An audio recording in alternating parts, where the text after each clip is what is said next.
whenever you need my love, need my love. I'll never let you down. All my life I will be there for you. I'll always be around when you need someone to carry you. If you're looking for someone to hold, I'll be there to hold you close. I'll never let you down. All my life I will be there for you.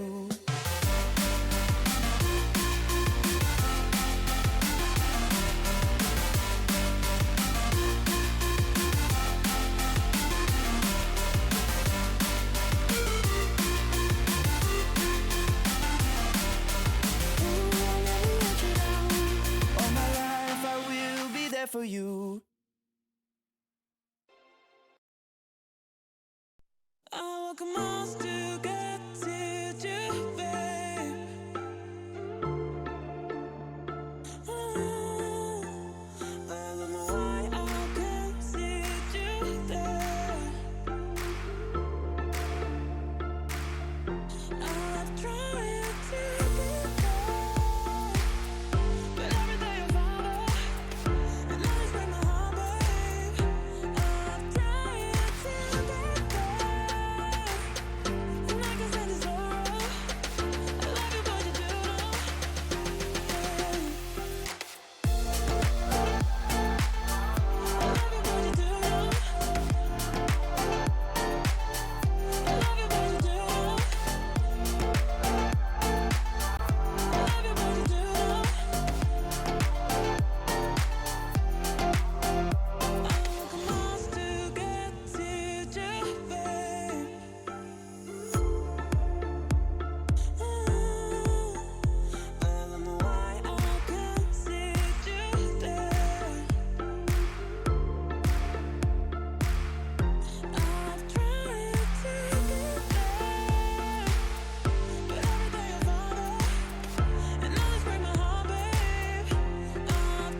I don't mind being right, even when we got in wrong. I kinda like making it up as we go. And ever since the second grade when you first caught my eye, I knew you were different in all the ways I like. And I won't hide that I'm right, even when we got it wrong. Why you keep playing? We're not the same, man. This other little lie, the coming ground is shaking in your eye. If you could believe me, let's jump in the deep end. We'll jump in the deep end, yeah. I said, hey, we don't need to leave all of the differences aside. You and I feel right. I said, maybe we don't need to leave all of the differences aside, 'cause that's what makes it right. I'm nothing like you, and you're nothing like me. We don't agree, and that's what makes it right. I'm nothing like you, and you're nothing like me. Opposite sides, and that's what makes it right. Oh, every time that you think it's gone too far,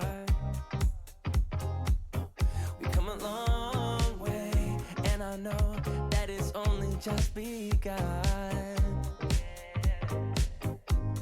Cause if you think that loving someone else could ease your mind, let me just remind you, dear, of all the hills we've climbed, and I don't mind being right, even when we get it wrong. No, and I said, hey, we don't need to leave all the differences aside. You and I feel right. And I said, maybe we don't need to leave all our differences aside, cause that's what makes it right. I'm nothing like you, and you're nothing like me.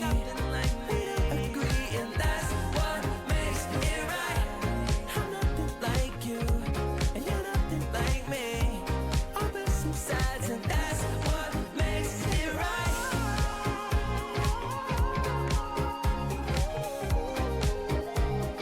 That's what makes it right.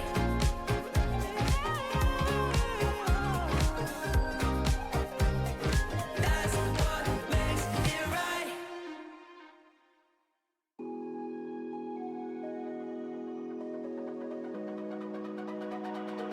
It's almost like falling in love for the first time, all over again. Hold on tight to the feeling, but it's a roller coaster in my head. So I'm holding myself on a precipice, and I've been dreaming off the ground. So I'm looking for something that's definite. I'm praying you don't let me down. It's gotta be all. It's gotta be all or nothing. All or nothing. Oh, it's gotta be all or nothing. All or nothing.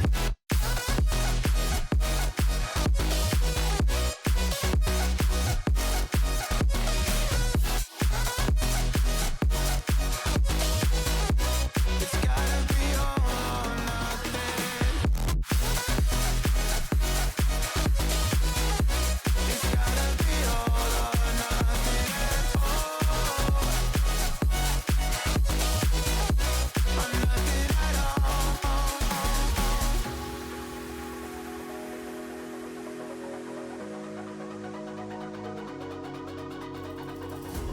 Hold these doubts like the playing cards close to my chest.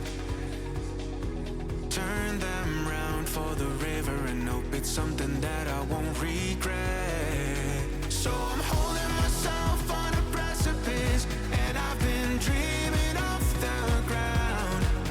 So I'm looking for something that's definite. I'm praying you don't let me down. It's gotta be all.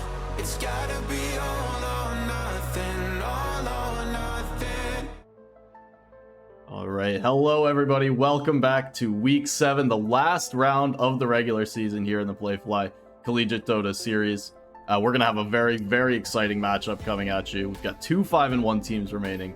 We've got Seneca Red playing up against the University of Toronto, and these two teams are ready to go battle it out for the overall #1 spot. One of these teams will be walking away with it at the end of tonight, and before we do get into any of the action, I'm joined right now by Doja from Seneca Red. Wanted to come on and give you guys a quick interview before we do get into the match in just a couple of minutes. So, welcome Doja. Thanks for being here.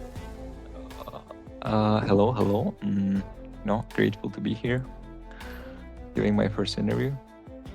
Yeah, it's actually the first one that we're doing of the entire season. I know this was kind of a staple. I guess the interviews, they were mostly post-game, but it was kind of a staple last season and really have fallen out of it this year. So, great to have you on, and just gonna jump right in because, you know, looking at the Seneca team, it's kind of an entirely different roster compared not only to last year but just like last season. So talk to me about what it's been like, you know, joining together with a new team and how that's gone. I had no clue the Dota team existed for my college, so I found out on Instagram. Tried to see if I could join the team. I think with me there were like other couple of players that joined. We had some tryouts and got a team. We're like 5 Immortals, I think.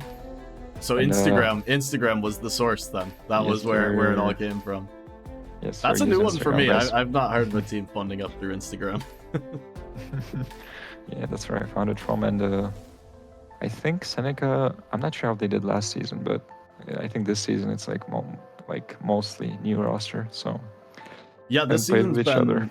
this season's been a vast improvement compared to last season and beyond. Not that it was, poor by any means, but Seneca definitely one of the more middling teams going into this season. And if I'm honest, expectations were that it was going to be more of the same with Seneca finishing middle of the pack, and here you are fighting for that top spot. So what's it been like, joining a team instant success and really taking on the top dogs?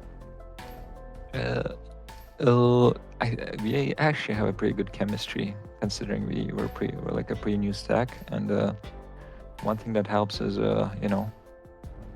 like try and hang out with each other other than just playing Dota, like outside and stuff. We don't really we have some pubs here and there, but we don't really pub much together. We don't scrim either. I don't know, it's just we played a couple of games and just feel it. We feel good. So if you don't pub, you don't scrim. How much outside of Dota time are we talking as a team, as a 5-man? What's your weekly balance?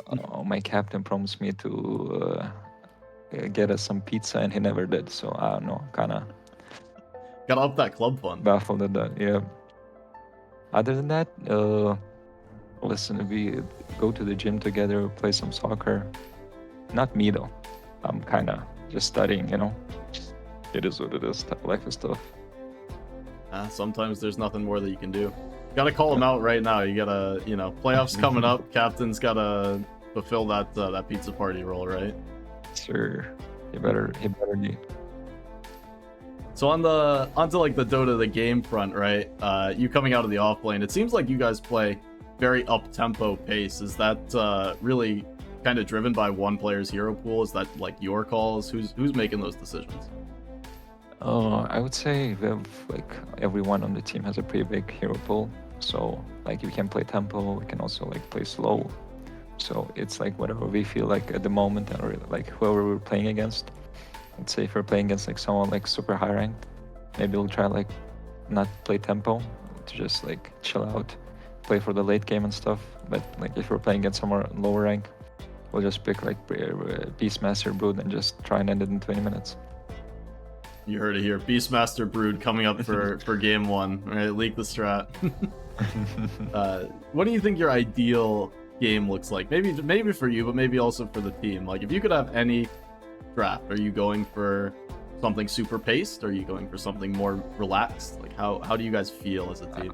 Maybe balance it out. Maybe we'll have a bounty hunter, let's say Beastmaster, and then we'll have a carry that can play tempo, but can also if it goes late game, or the carry can let's say DK, right? He can play fast paced, and also in late game he fucking hurts. Two shots from him with Daedalus and you're dead. Yeah, no, definitely makes sense. I think we've seen more than enough of that hero recently. Yeah. And just one more along these lines, but what is the one hero you would hate to play or hate to play against? I guess either what's the worst hero in Dota? Grimstroke. I hate playing against him. Really? We lost Grimstroke? games against. It's not really Grimstroke. It was Grimstroke, Lich, and Doom. So they would just pop the Grimstroke ulti, the Lich ulti, and then double Doom. Listen, the worst nightmare. I would never play against Grimstroke. I don't care if it's Doom or Lich, but Grimstroke? No, hell no. I think it's fascinating. You get so much insight out of this one question. That's amazing. All right, last question before I let you go, because you've got a game to get to. But sure. I actually haven't talked about it here, but $500 prize pool for next year. Definitely going to shake things up in the league. Just would love your quick take on that. How you're feeling about it? I'm grateful. Prize pool, no prize pool. I'm here to play. Here to have fun. If we win it, my captain better give me some pizza. Straight into the pizza fund. That's right. Couldn't give it to you this season. Next season. It's fine. I'll maybe I'll handle it myself. Listen, he's listening to this interview, I'm sure. So Captain, I'm better telling be. you, you gotta give them, you gotta give the boys a pizza party. It's time. He better be. Locked into the playoffs, so we'll definitely be seeing you guys back here in a week or two, regardless of the outcome of this game. So I've got more chances to hold you accountable. Yes, sir. All right. Pizza better be had. All right, thanks so much, Doja, for joining on. I will let you go to the game now because I know we're getting to crunch time. So thanks for popping on. Thank you for having me. It. Yes, sir. All right, that was Doja from Seneca Red, the offlane player. It was a great opportunity to have him on for an interview. It's a lot of fun to get to talk to the guys before the game does come up. And as I was alluding to, we're going to start filling up the lobby momentarily. We'll have a little bit of time, but not going to throw it to break. There's still quite a few things to talk about, and namely teased it a little bit, but prize pool for Dota next year in Playfly. It's been about 3 years since we've had a prize pool, and I couldn't be more excited, if I'm honest. $500 is $500, and while it isn't reminiscent really of the prize pool from CSL back, 4 or 5 years ago, when we were talking $50,000 prize pool in 2019, $10,000 prize pool in 2020. But then after that, the league really did just start to lose momentum, start to lose its steam. But this is a huge step in the right direction, in my opinion. And, really, more importantly to me, it's showing that the Playfly organization has a lot of faith in Dota going forward, not just now, but for the future. So we're talking about 8 teams signed up here. And adding a prize pool at the lowest attendance season, lowest attendance by team registration, not by games, because I'll get into a little bit later. Games have been tremendous this year.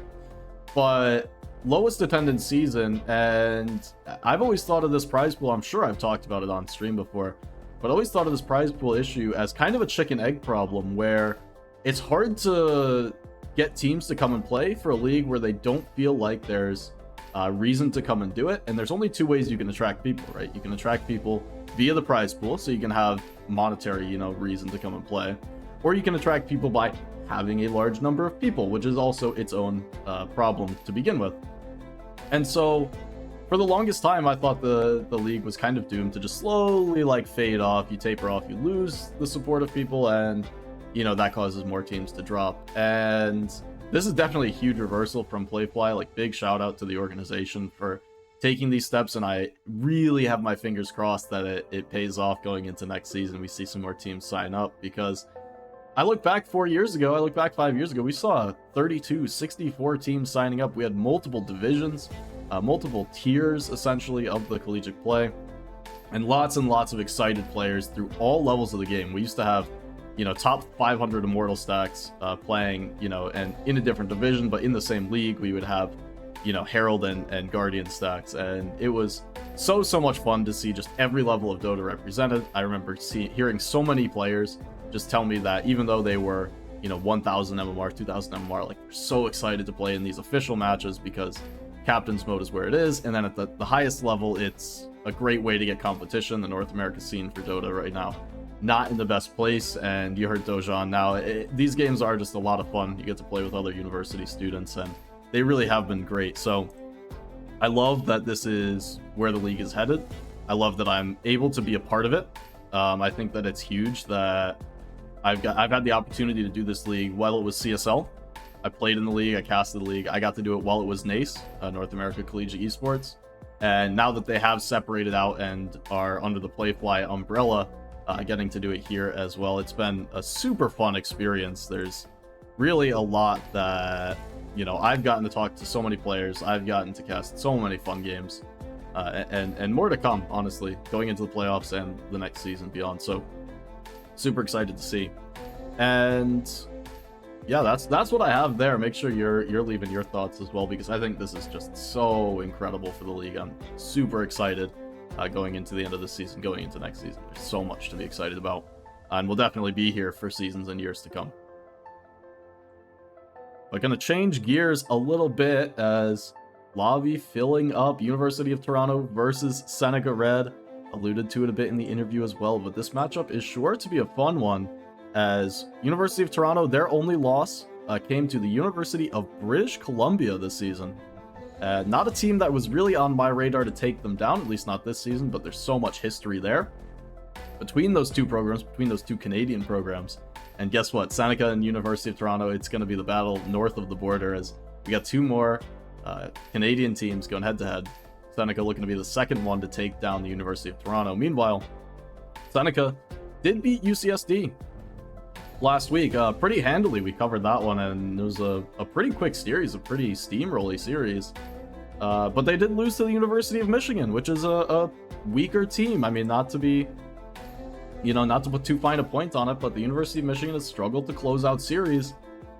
And 2 weeks ago, they were able to take down Seneca 2-0. And Seneca just didn't really look like themselves from what I can tell in that series. Funny enough, they did play their longest game of the season, over an hour, an hour and 3 minutes. Of course, it was against Michigan. Michigan just maintaining the fact that they have the longest series length average of any team over the last 3 years combined. Just incredible stuff. But yeah, Seneca really just didn't put up that competitive of a fight in the entire series, essentially, and struggled there, which was a surprising result to me. So that's how these teams have ended up 5-1 in a pretty non-traditional fashion. That being said, was looking into what the tiebreakers look like, because right on their heels, right, UCSD has 2 losses. They're sitting at 4-2, and playing tonight against RIT, a team who's been bottoming out in the division, going to be eliminated from the playoffs, RIT, and really just not all there. But that being said, both of these teams, Toronto and Seneca, have beaten UCSD in the regular season, which means that both of these teams are locked in to that first round bye. They are guaranteed position 1 and 2. So the winner of this game going to be the number 1 overall seed going into your postseason. The loser is going to have that tiebreaker advantage against UCSD, meaning they are locked into that number 2 position. Still, want to bring momentum into the playoffs, want to secure that first round bye for yourselves, which both of these teams have done. But it really does feel good to end the season with a win. And, like Doja was saying on the interview, it's just so much more fun when you're able to take wins in these series. Just feels so much more inspiring, and it really is up against the best competition today. I was gathering around some information because everyone always asks me what MMR the teams are, and I never have an answer. I am the most awful person. And everyone asks me every week, and I'm like, they're all immortal. Like, that's the information I have. I can't get any more. So I did look it up. Toronto going to be bringing an 8.4k average team with the top player, right around 10,000 MMR to this series. And Seneca hovers around 7k, 6.5k, somewhere in there. So definitely the MMR advantage going Toronto's way. And I think based on series that we've watched throughout the season, that's going to be the case. Toronto's lowest MMR player actually is flat 6k, but they've got 4 players above 8,000 MMR. So it is going to be a struggle from the rank front for Seneca, but they have shown that they play together very well. And I mean, I keep bringing up what Doja was saying in the interview, but despite them not playing pubs and playing scrims, their team just feels like they play very, very cohesively together. And they're super exciting to watch because they can play tempo, they can play slow, and they can force you to make mistakes that you're not used to making. Meanwhile, Toronto, to me, not to say it feels more one-dimensional, but their game plan is much more apparent from minute 0. They try and win the lanes, and when they do, they come out kicking. They rotate through the twin gates, they rotate to the mid, they rotate to the side lanes, and all of that just puts so incredibly much pressure on enemy teams that it's impossible for them to make the rotations they want to make around the map. Instead, they're forced to respond to University of Toronto's pressure, forced to respond to University of Toronto's game style, and that does mean that the ball is very much in the Seneca court, or will be in the Seneca court in this matchup, because University of Toronto is going to look to put the pressure early and force you to play their game rather than letting you establish your own tempo. And it's so hard against a team like Toronto to break that cycle, because Toronto is a team that does well in the laning phase. They are a team that do well in these very early rotations. And sometimes in the, 8-minute rotation, 6-minute rotation, the only way to force the aggressive team onto the back foot is to outperform them in this rotation, whether that's defensively in your lane, whether that's making the rotation, a mirror match, whether that's just running into the rotation and having a very, very early skirmishy team fight. Regardless, it does rely on simply out executing the enemy team, and that's a very difficult ask when you're going up a team as skilled, as coordinated as the University of Toronto. So, gonna watch in this game to see if Toronto's aggression is going to be matched early on by Seneca, or if they're gonna fall back into a more defensive style. You can think teams like Michigan have actually dragged out games against the University of Toronto in the past by playing this more turtley style where you admit that you're going to lose the lanes, you admit that you might lose the early game, but that you will fall back, find your farm, and look for opportunities across the map from behind. And admitting that can be very hard at the start of a game, but it has shown that it can work against a team like Toronto to at least force you into a longer game where you might make mistakes. So it's going to be very interesting to see the Seneca approach to this game, and we'll see a lot of it in the Game 1 draft, I think. Whether they're going to try and match them blow for blow, like we've seen them do so many times against teams that, you know, might not necessarily be the peak competition, or if they are feeling like they're on the back foot from minute 0, and if they are going to take that more settled in approach. But it does look like we do have the draft ready to get underway here for game number 1 of this best of 3. Yes, it's a best of 3. I know we were doing best of 2s this weekend over in League of Lads Plus, but it is all best of 3s here in Playfly. It's one of the things we love about the format. And we do have the draft ready to go. Sorry about the black screen. Nothing I can do. But we do have the game getting underway, the draft. Here in time for the first bans. And we are absolutely chomping at the bit, ready to go. I don't expect too much surprise here in these early bans. I expect, you know, this patch is one that's quite a bit more figured out than your typical. So there is a little bit less thought that has to go into this. There's a little bit less, I'll call it target banning, that goes into today's game, especially in the early phase. Just because there are so many, priority picks that you need to deal with, right? You need to deal with your Shadow Demons, your Tusks, you need to deal with maybe the Treant Protector, some of these offlaners. Night Stalker actually not one of the highest priority bans that we've been seeing, but is reasonable. Lich definitely included in there. Also heroes like your Shadow Fiend you don't want to see first pick. Some teams willing to take out the Luna. So with all these heroes that are just good and very playable by everyone across the league, it's hard to just look at what your opponent plays and say, I'm going to ban that specifically because I don't want to play against it.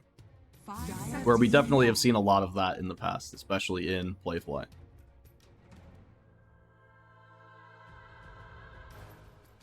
Seconds remaining. 5 seconds remaining.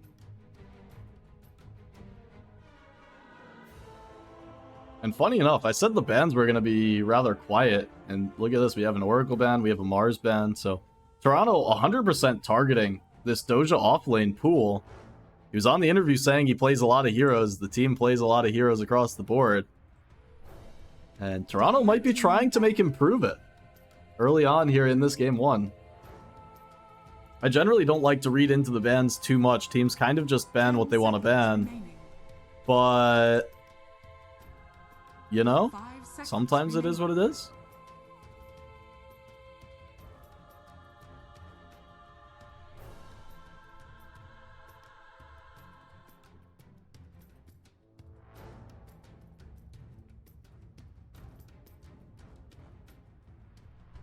Radiant team ban.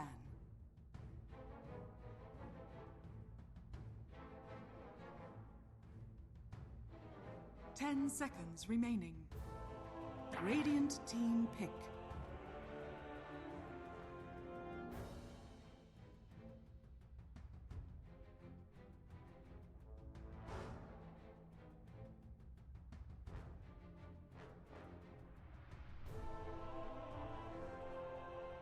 Dire team pick.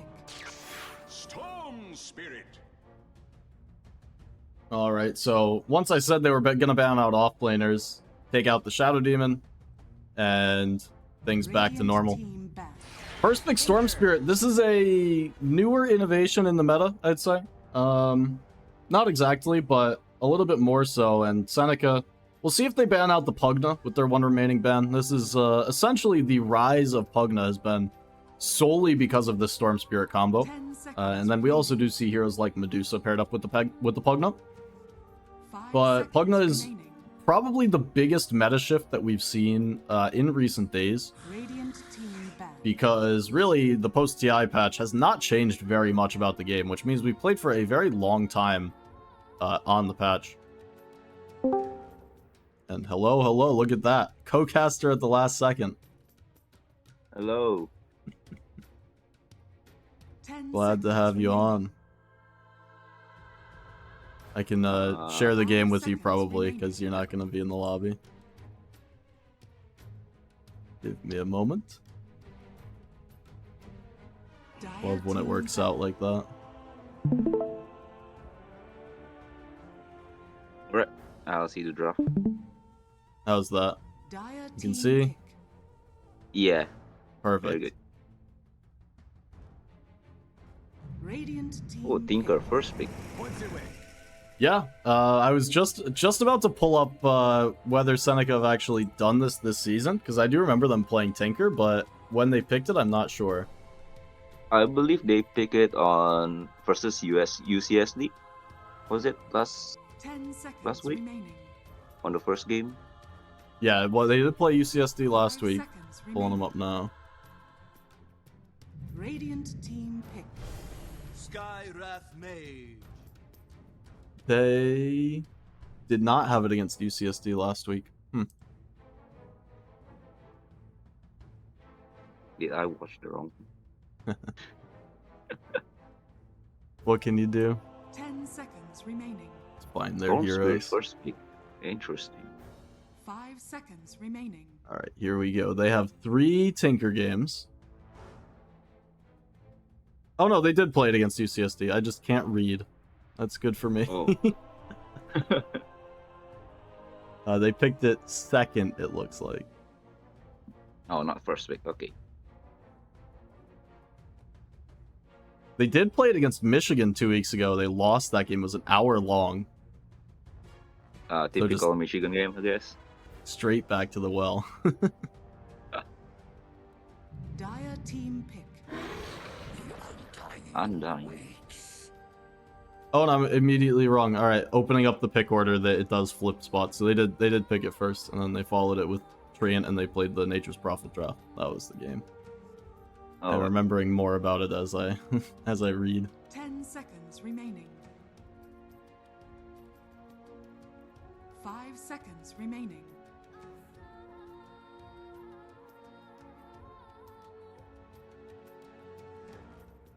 very interesting opening draft. So I'm surprised by Toronto here, actually. When I saw the first pick Storm, immediately my thought is that if Pugna's not the one ban that Seneca take out, that's what's coming, and then they went and picked Skywrath Undying. So, in theory, Pugna out of their, repertoire at this point. Yeah, I'm very confused with the Storm. Like, is it like Midstorm usually is like the last pick, or somewhere on the middle phase, where you know that you will have a free game, but first pick. Dire team Listen, it's the EG way, the XEG way. No, I mean, I've seen a lot of success when you just have these mana amp heroes with the Storm. Coddle's fallen out of favor, but Pugna's very much in.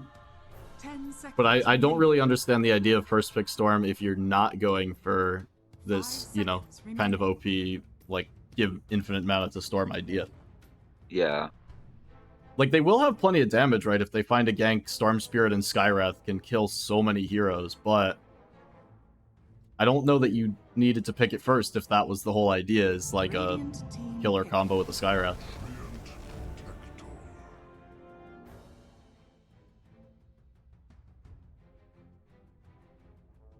Seneca's draft shaping up pretty nicely, by the way, with the Treant Protector, Tinker, supports.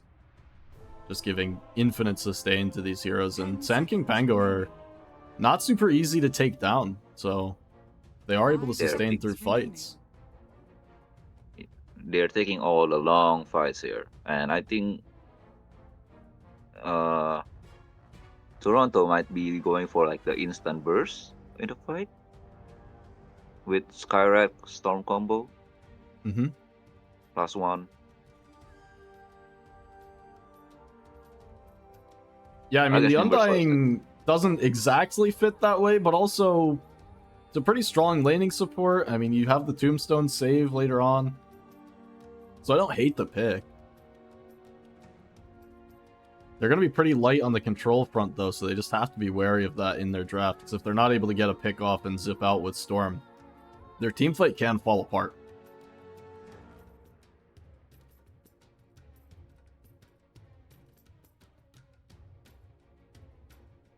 We'll see what the pickup's going to be here. Most likely going to be a carry, and it's going to have to solve some issues that Toronto are currently facing with the draft. You can't just pick any carry here. Need to be able to get something done, I think. Radiant team ban. Dragon Knight. That is a carry that gets something done, I will admit. That's gonna be a very strong lane, I believe. Yeah, the DK Undying. How do you kill them? I'm gonna go with you don't, actually. Yeah, I mean, in theory, right, we're looking at Dragon Knight Undying versus Sand King Tinker. So I think Sand King is just get some creeps and wait until you can farm jungle, get your Bloodstone. Dire team ban. It's going to be very much avoidance behavior against that Radiant safe lane. Yeah. Top lane is probably just going to be farming Dire lane, I team guess. ban. With Tinker doing just the march, Sand King, Sandstorm, and then DK just farm quickly and then go to the jungle. Yeah, I mean, that sounds accurate to me, and it actually does sound like as long as Seneca doesn't fold in the early lane and they don't give up kills to this like very strong combo, it sounds almost like every hero is going to get what they want, because Tinker with maybe an extra point in March can disrupt some of the DK's farm on the camps on like the jungle side. Radiant team So it can just be annoying there, and you hit level 4 on Sand King, maybe level, yeah, like level 4 or 5, and you kind of do just push out the wave farm. So shouldn't in theory lose too much, as long as you don't give up kills level 1 and 2. But you know, something I want to highlight about this draft now, because both teams really have fallen into what looks like the same issue to me, is not a single one of these 4 supports rotates mid. Like, maybe Skywrath. But these lanes are ultra stagnant. It's, yeah. Even Skyra is kind of hard. It's Pangom mid, I suppose. Yep. Yeah, Pangom mid has like a lot of sustain. Especially with the level 3 shield crash. Mm-hmm. Also, I'm curious whether this Pango go for the double jump or he's going to do the normal thing now. The Yeah, roll. I've been seeing exclusively the roll now. 10 seconds remaining. I think it's just much better because of the turn rates. 5 seconds remaining. Yeah. I might be wrong. No, I think you're accurate. I mean, I think people are putting a lot of priority on it, and it does look strong when it comes through. Wow, the last pick Axe for Toronto is an offlaner that gives you some control. I'm more worried about this Axe Skywrath lane, if I'm honest. Like, Seneca, they must have an answer here 10 seconds out of the carry remaining. slot. 5 seconds I feel remaining. like they might go for like a carry that can go and fight and just try to kill the Skyrat.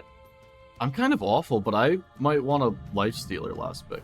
It is 3 yeah, Oh, okay. it is like Choose your hero. Like, it's You got 3 it. melee carries, sure, but you've got this team that's centered around getting long, drawn-out fights. And a Radiance Lifestealer later on can build into the Aghanims. Like, something like a Manta and just rage through these fights, it's gonna be hard to deal with. Like, it's all on your DK to try and do enough damage to the Lifestealer. yeah, but even then, I believe Lifestealer wins against DK. Yeah, no, exactly. I'm really worried about Yoti now. I'm still confused about what this Storm is doing in the first pick slot. It feels like they didn't like build their draft around it. They just picked it and moved on, Yeah. which is a weird idea for me. Like I don't really understand.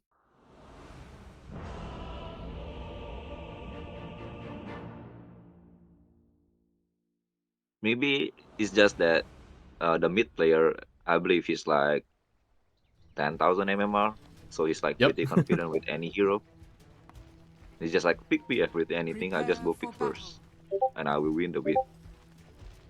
Yeah, no, I think that's probably accurate. I don't know. It feels like they just forgot that they picked Storm first, you know? Like, it's pretty funny. Looks like both team going to this Radiant bounty. Yep. Seneca do this a lot. This is one of the points that I was going to highlight in today's broadcast. Is Seneca don't do a ton of things that are the same draft to draft, but they do this exact move in a large number of their games. This smoke down bottom from Dire side to move towards the Radiant side. And you can see Toronto are set up with the ward, but this time it's the long wraparound from Seneca. Still going to break on the high ground, but... yeah, they're going to just miss this one here. Oh, the big decay. Oh, this might be a bad fight for Seneca. Plus 16 strength already. They're in deep. Flash delay so far. Yeah, Dragon Tail to come through. Got heals on the backside. It's another 4-man decay! Oh no! Undying with 32 strength. Jeez, man. That's crazy. Oh, at half HP on Lifestealer. That's gonna be hard on lane. Yeah, the Battle Hunger, like, still taking him down. Oh, it's so annoying. And here we go. All right, Sand King in the mid instead of the Pango. So a little lane flippage here. I guess that would make better lane. Oh, they got Tinker. Yep. I missed that one as well. Join the club. Level 1 Sandstorm? Oh, this is new. Yeah. I don't... is this accurate? I can't imagine that it is, instead of taking the E level 1. Or you could take like the stun level 1 just to secure the range creep. That's also true. It's getting bullied, though. Big Fat B level 2 on the Storm, and gonna push in with a big wave. This is awkward. Oh, not a fun lane. Is this matchup for Sand King actually better than the Pango matchup? Like... maybe if he max out the Q and E. But with Sandstorm, I'm not too sure. I'm very unconvinced. I mean, it feels like this is just what happens where Storm's able to put extra damage onto you. And Pango's recourse here is, you know, jump forward, get the range creep, and you always have Swashbuckle to bail out. But Sand King, if he ever jumps forward, that's committing your Burrow Strike, so you just commit all of your abilities. True. Like, the Pango lane just isn't lost. It's a fine lane. We see the matchup all the time, Pango versus Storm. True.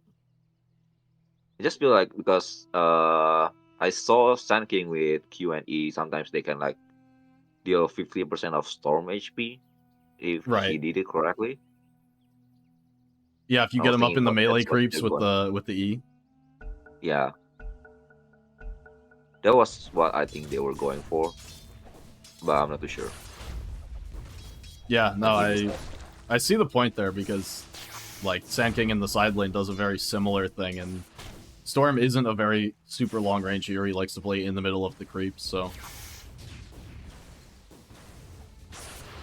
does like to play up like that. But right now, 10-3 on the CS versus 6-0. Things looking just a little bit rough for Fox here on his Sand King.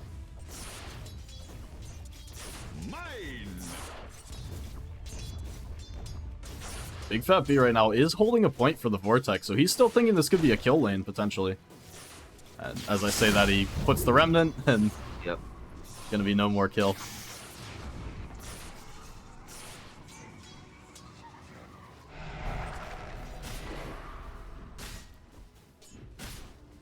Looking up at the top side. A little bit of action here, but Lifestealer just able to rage it off and walk away.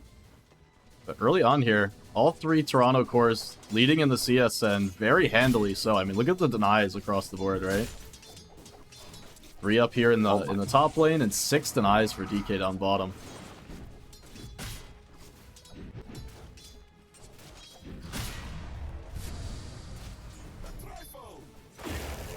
Sasha steals the Ironwood tree tango. Value tango, you know. You got to get that extra regen any way you can. Steal the enemy's trees. It's got to be like one of the most tilting feelings, right? You place a tree for your core, and then enemy core walks up and eats it. Just a quick minus 50 gold. It's a minus 50 gold and plus twice the regen. Yeah, plus one whole tango worth of regen that he didn't have to deliver. Super annoying. And Toronto just continuing up here. I mean, they get the pull off. The mid, Big Fat B going forward underneath the tower, looking for the kill. He needs another couple of right clicks, and he'll just have it.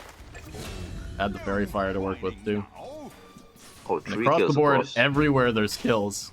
Both supports going down in the side lanes.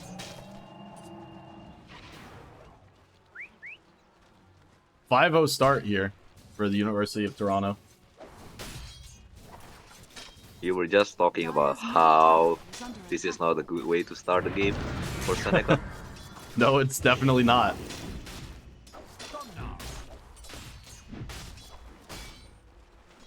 When I look down here too, and I see Undying after those kills, or after they get the kill on the Tinker, still around full mana.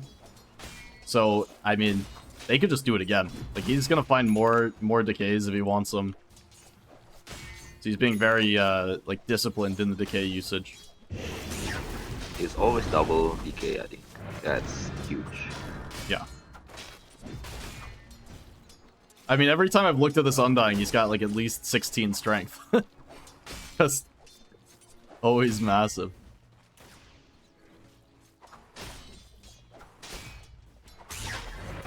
And Dragonite is getting pretty much anything he wants down here. Tombstone gonna be dropped, the short swashbuckle, but looks like Tinker gonna be the target. Just level 2. No points in that defense matrix, and he'll be taken down. DK, a couple of rounds of the tower aggro, bringing him a bit low. Toronto just took like 800 damage from the tower.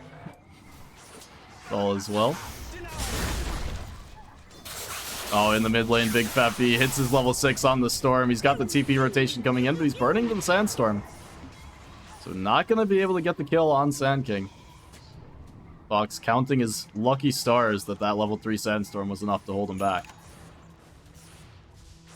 It does ridiculous amount of damage. Holy. It does so much, yeah. But 6-minute runes are spawning, and it is going to be Big Fat B's rune to lose. He's got the support here already.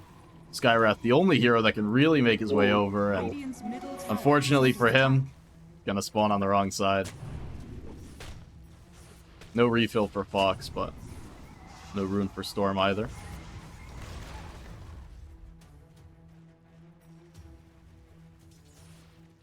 But so what do you think the idea is going to be here for Sand King? Is this a game where you go early into the Blink Dagger? Is he going to go for, like, just the Bloodstone Rush? Like, how aggressive does Sand King have to play here? Can he prioritize his own items? I think he might just go for the normal Bloodstone build here. Like, I think what they're trying to do here is just to play the long game. They want the Lifestealer to just farm it up and get like so fat that the UFD cannot do anything. Yep. Yeah, and you can tell that strategy is already going to take a little bit of extra time. Taking a peek over at the CS, he's just got 23 on your Lifestealer. Actually working towards a Midas as he feels the need to recover from this lane. That feels so bad. And Lifestealer is not the fastest jungler. No. I mean, if you are going for the Radiance build, there's this balance of how you can actually achieve it, but I don't disagree. It's not like you can really go the Midas route anymore. Used to be one of the preferred ways to accelerate that early jungle, but kind of not the best build-up anymore. Radiant are scanning. And definitely doesn't fit with their team fight lineup where they want to take these drawn-out fights. The Lifestealer Maelstrom just kind of not exactly counter to that, but doesn't exactly align either.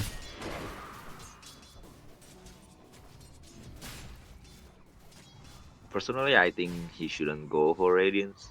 I think he should go for like Manta style or something. It's definitely gonna need one.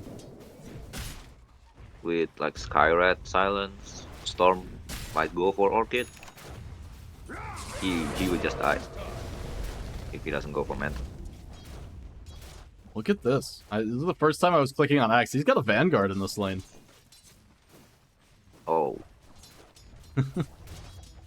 I don't know how That's I feel actually a about very that one. I mean, it's the bully your opponent out of lane item, but it has definitely fallen out of favor. It just isn't as strong as it used to be. It doesn't feel as good as you get into the mid game. It's not like he's going to want to Crimson Guard this game, so can feel like some dead net worth later on.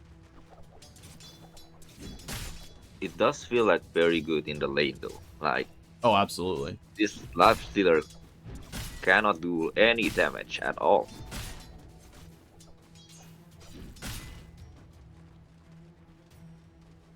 I just wonder if this is something he's going to like bite the bullet on later on, like sell the Vanguard and just acknowledge that it was 4 lane only. It was exactly for this purpose, to get him ahead in net worth and shut down Lifestealer's game.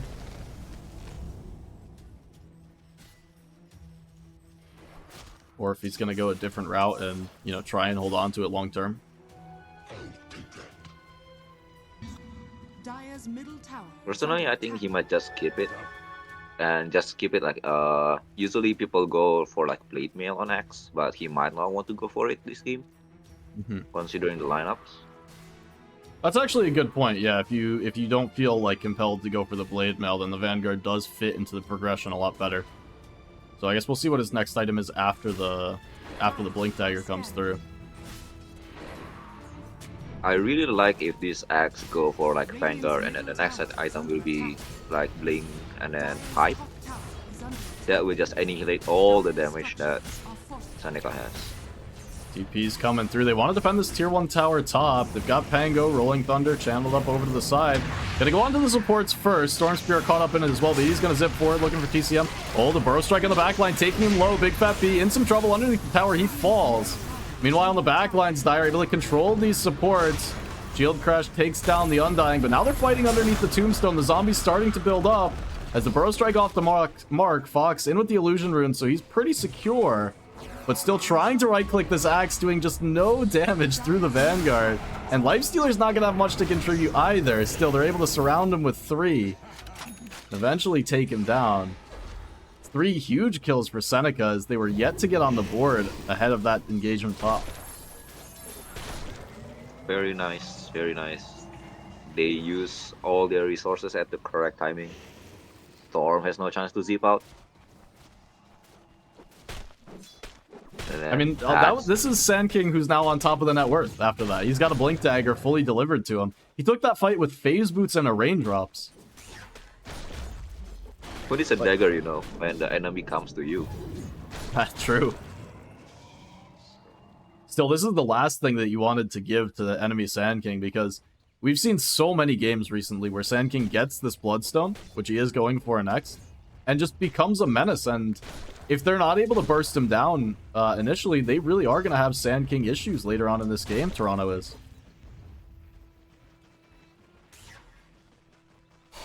Like, outside of that initial burst with the Storm Spirit and the Skywrath, you can't kill him in there. Are you just asking DK to try and hit into him? They find the connection down bottom onto Pango. I guess they really need to spend the whole resources on the Sand King if they want to go on him. Yeah, it definitely just makes things a bit awkward.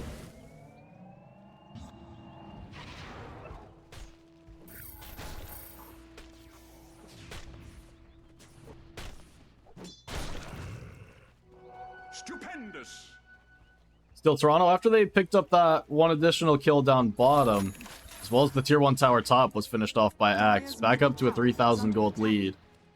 8-3 on the kill score. And the other two cores for Seneca are just lagging behind a bit. Pango struggling in the farm department, but really Lifestealer is not having his way. Need some additional space opened up for him, but right now Toronto looking to put the pressure on with this Axe Blink Dagger. He's smoked up in the mid lane. The tier 1 tower is under siege. Tinker here on the defense.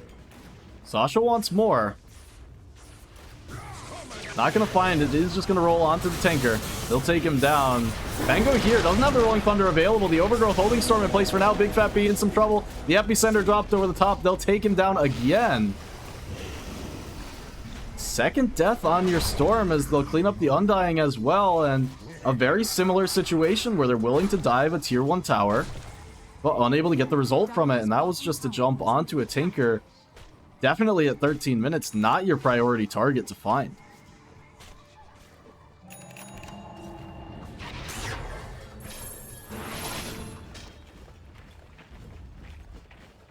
I mean, that's another fight where they just don't have Rolling Thunder. Like, they just won that off the back of tower damage. And a nice Epicenter onto a couple. Yeah. I would have to say that this trend has been on point with the Overgrowth, though. Always catching Storm Spirit off guard on the tower. By the way, do you see what facet the Treant has? Is that the damage facet? It is the damage facet. Hitting for 145 here at level 7. I've seen so much of this facet, and I don't understand why. The other one's so good. I feel the other one is the AoE Leech Seed, Yes. but I think it has reduced damage, wasn't it? It is... It might be. The bigger deal is that you hit, like, multiple people if they're going on you. So, like, especially in an Axe lane, if he's just going to walk up to the wave, you can put it down, heals your Lifestealer, does damage to anyone coming around. But also, you get the guaranteed heal, essentially, at any point in the game where you can put it down. You don't need to be near an enemy for this heal to be affecting your team. Very true. So I'm a bit surprised, just, like, with the Tinker, the fact that they're not, like, double dipping into this heal where you put down the Leech Seed, you put down the March, and you just really dare the enemy team to push into you. Because, like, couple that with the Sand King, right? If you have all three of those things, like Sandstorm going, you've got March going, you've got this this Leech Seed going, like, how do you actually take a fight when Seneca is set up, all things considered?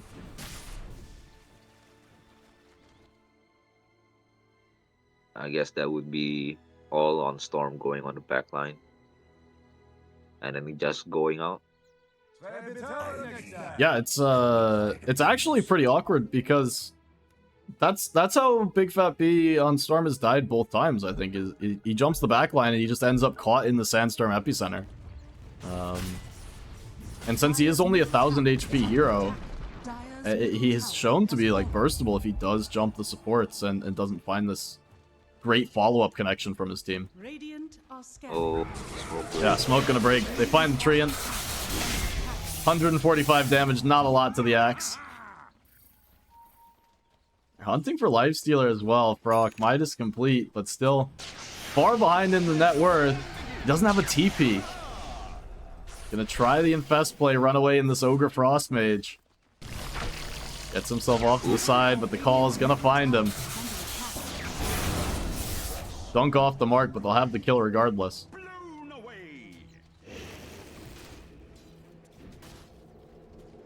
I'm curious why he actually get out of the creeps there. At the last I second. couldn't tell you.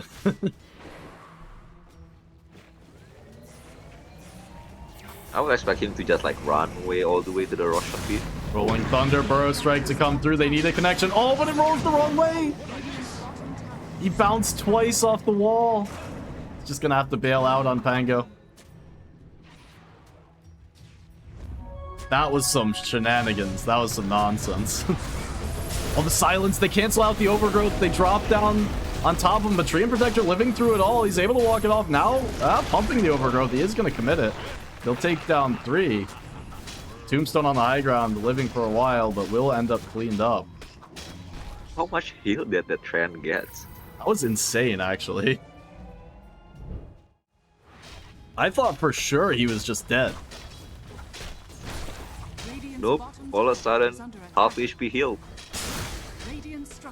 Yeah, I mean, the Mystic Flare you'd think would be more than enough. But instead, the fact that they went on the tree just set up for a free and clear epicenter just takes down everybody. I mean, it's another fight where Sand King has 3,000 damage. This is a 15-minute fight. Sand King has been doing so much. I know he's not top net worth anymore, but he's nearly on the Bloodstone Fox.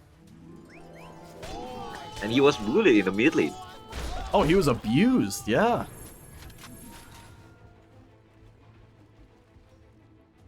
A big fat beef falls down.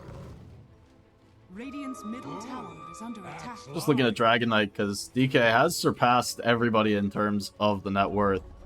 Armlet Mask of Madness, and gonna have a full BKB soon. Which he's hoping is gonna allow him to fight into the Rolling Thunder, and more importantly, the Sand King, try and take him down in the Sandstorm. But it's really not gonna be until this Daedalus comes through, I think, for Jenny, that Dragon Knight's gonna feel like a hero that can contest the Sand King. Because I think even with the BKB, it's gonna coincide with the Sand King Bloodstone timing. I don't know that you're taking him down inside of the Sandstorm epicenter. Dire's top tower is under attack. No, I don't think so. He can just run away, I believe. I don't think he has the damage. No, I don't think so. They might be setting up for smokes here. Yep. They're gonna pop 2 mana boots and 2 arcane rings. Full mana. And now running forward with Axe. They see Sand King on the wave, but a quick blink gets Fox out to the side. Storms in deep. They have the call. They have enough control to take him down. Looks like they might with the dunk. Sasha able to find him. It's a big pickoff. And that was the Bloodstone refill as well. Did have it completed.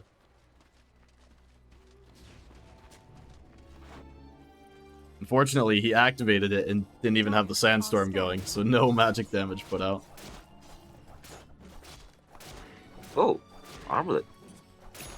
That's a little too late, I would say. Yeah, I understand the sentiment. The fact that you go Midas, it makes you feel like you can't greed out for some other item, but Lifestealer is going to be small for a long time because he's going to have a lot of little items, and the Midas net worth is going to take a while to kick in and really get him going. Oh my god, Tinker almost have the same net worth as him. That is concerning. Yeah, you mentioned earlier on that Lifestealer struggles to farm jungle. Tinker doesn't struggle to farm jungle, and he's hit a fair number of camps himself.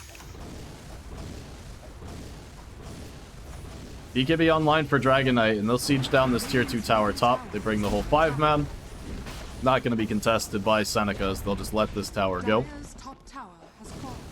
They are set up themselves on the bot lane. Radiant's bottom tower is under attack. Sand King, essentially a fresh Bloodstone.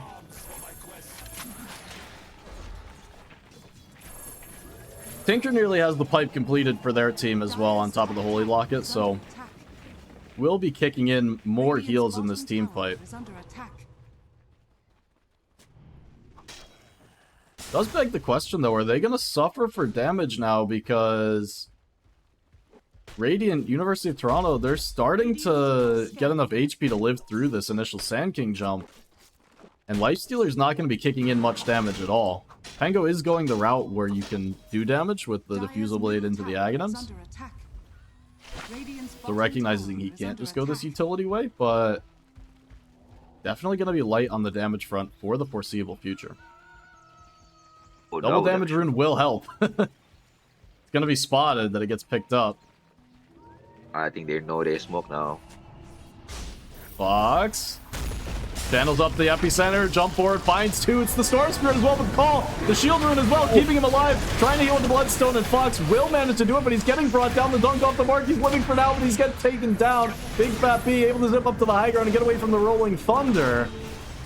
As Seneca take two, Big Fat B thinking about turning things around, and Jenny starting to wail away in this fight. They don't have the damage to deal with the DK. Instead, gonna turn their attention over to the backline supports. Brock able to take one. He's got a double kill for himself. DK BKB and just TP away. Need to get the hell out of here, or Willie. Staying for now. That Tinker survived on 1 HP. Yeah, it's 3 kills for Seneca, and it's definitely a fight win that they'll take, but I think to me that fight is showing that they very much have Dragon Knight problems, because Lifestealer right now cannot fight into the DK.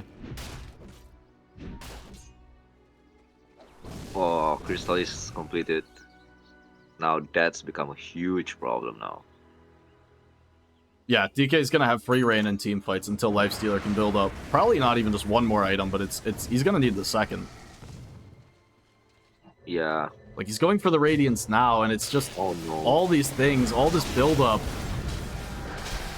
I really dislike this build. I would like it better if you just go for the Radiance immediately after the Midas.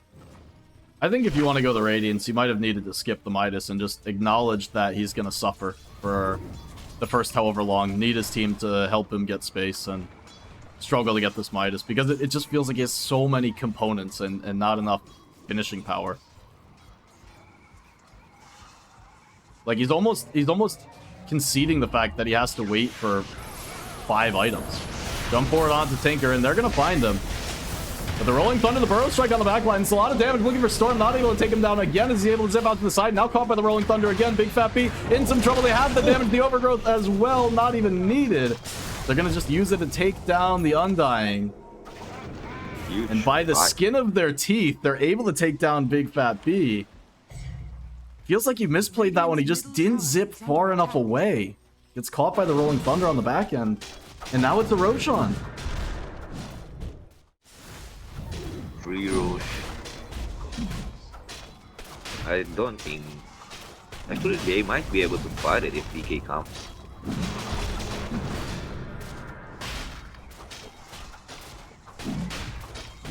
Storm just perfectly controlled on the backline of that fight, and what a huge initiation too, with the Burrow Strike epi just coinciding perfectly with the Rolling Thunder.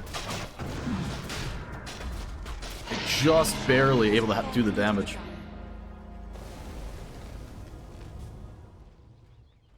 Aegis gonna go into the pocket of Sand King. Not exactly your traditional Aegis carrier, but I don't disagree with the idea, because Lifestealer needs more time to farm. He just can't be involved with this Aegis, and kind of the last thing you want to do is put the Aegis on the hero that wants nothing to do with being across the river at the moment.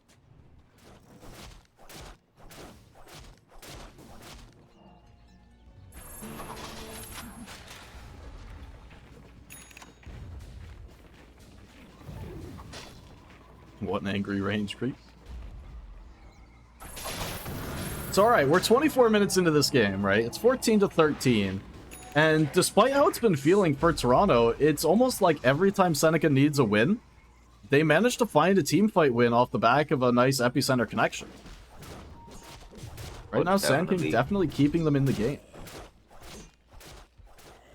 They have like 4 successive fights, and that's really all they need to keep them in the game. They actually have a 2,000 net worth advantage.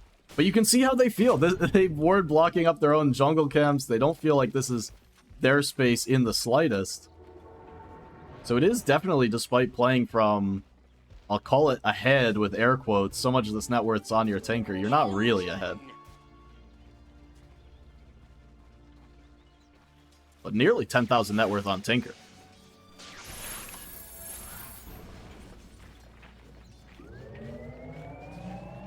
This X farm is also going down very quickly.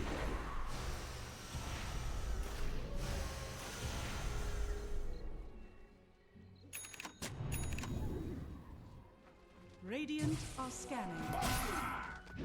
Axe did end up going for the blade mail, so Sasha, he's not going to contribute much damage with that one. But he will have a BKB up shortly. Trying to help him survive this initial onslaught in the fights. Yeah, I'm not too sure the use of this blade mail. Radiant's top tower is under attack. I feel like it's wasted, and he could just go for pipes instead. Yeah, agreed. I think this is just one of the cases of, you know, blade mail feels good on Axe and not thinking enough about who you're actually trying to kill with the blade mail, because once you realize that, it would almost be like if you wanted an armor item or anything, you could just get a Shiva's instead, which you don't need an armor item, but just as an example, the Shiva's would even do more this game than the blade mail. Prevent some of the early healing to come out.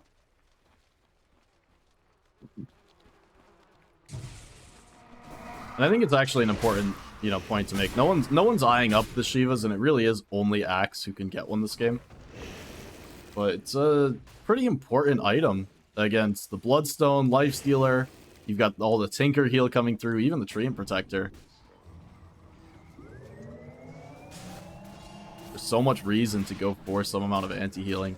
And I wonder if Dragon Knight's going to eye up a Scotty later on. Right now, queued up the Satanic.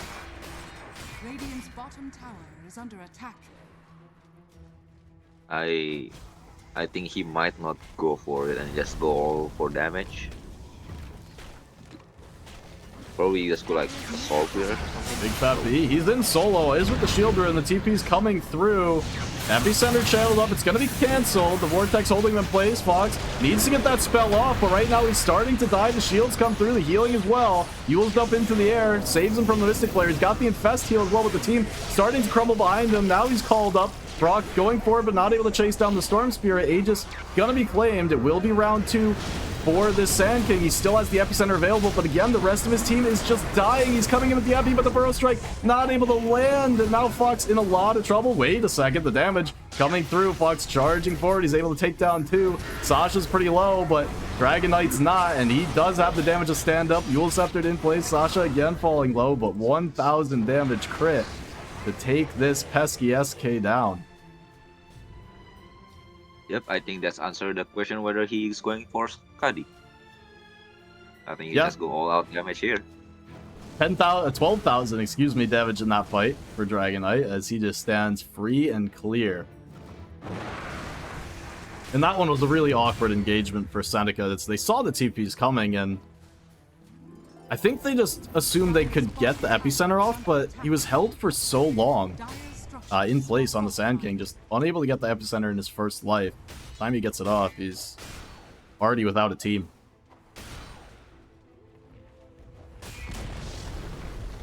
Radiant are scanning.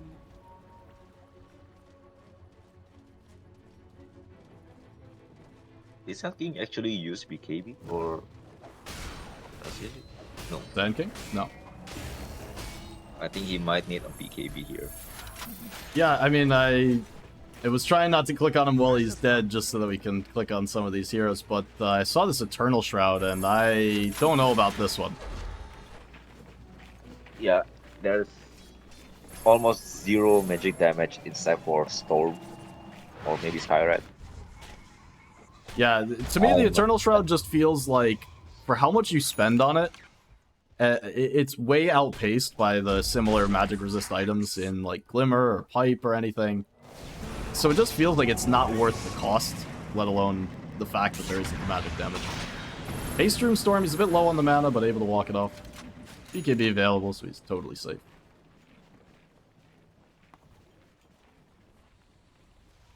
It's about to pick up a Nullifier for the Storm Spirit. Pretty good way to deal with the Sand King. Get these defense matrix off as well as Sasha blinks onto him. Burrow Strike through 2 as well. The Mystic Flare doing some damage. Big Fat B low, and again held in place by the Overgrowth. The right clicks coming through from Pango, and he takes him down. Sasha falling low under the cover of his own BKB, and now still stuck inside of the Sandstorm. The call just going to drag Sand King further towards him. The Burrow Strike through ends up taking him down, and Dragon Knight isolated on the back, trying to just hit into everybody. Will take down 1 with the cleave, and do they have enough damage to take down this Dragon Knight? Doesn't have the Satanic available, does have the BKB. And it looks like Seneca just need to turn their attention away, as DK's proven to be too tanky. I mean, DK's just alone in the middle of all of them. No Basher completed on Pango, so the BKB TP is free. And if that doesn't tell you you have Dragon Knight problems, I don't know what will.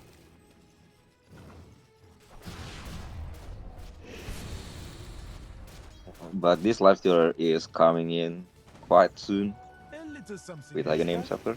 for the Yeah, it's a I saving think grace. that might be the answer. It's a saving grace. Lifestealer was able to do 7,000 damage in that fight, so finally starting to have meaningful contributions to the fight. It's really the first fight that he's had a meaningful contribution to. The Radiance Aura is annoying for the Dragon Knight, and especially when you're trying to hit into the Lifestealer, you get that double dip in the evasion. So back to our point earlier, Lifestealer will win the late game one-on-one with similar items or with similar net worth against the Dragon Knight, and pretty handily so. Still I is about believe getting with there. this Aghanim Scepter completed, the DK might not be a problem anymore. Like, he just need to invest on him, and then DK cannot hit anyone. I'm still worried they won't have the damage to take down Dragon Knight. I mean, we saw one use of the Satanic, and they probably did like 4,000 total damage to DK, but by the end of the fight, he didn't even need to BKB, and he was full HP. And he was just alone into 5. So things definitely awkward for now. The damage will come, but I do think Lifestealer needs like +1 damage item. We see he's got the Abyssal Blade on his mind next.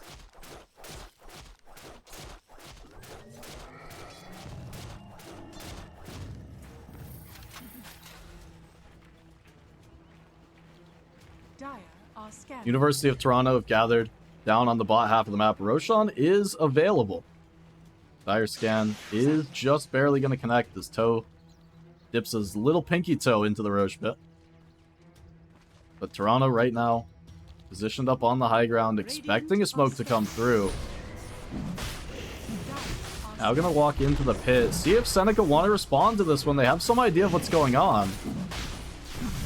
It looks like the Infest play is on, but they don't have a smoke to get there, so it's a very slow rotation down towards this bot half of the map. And they're just gonna give it up.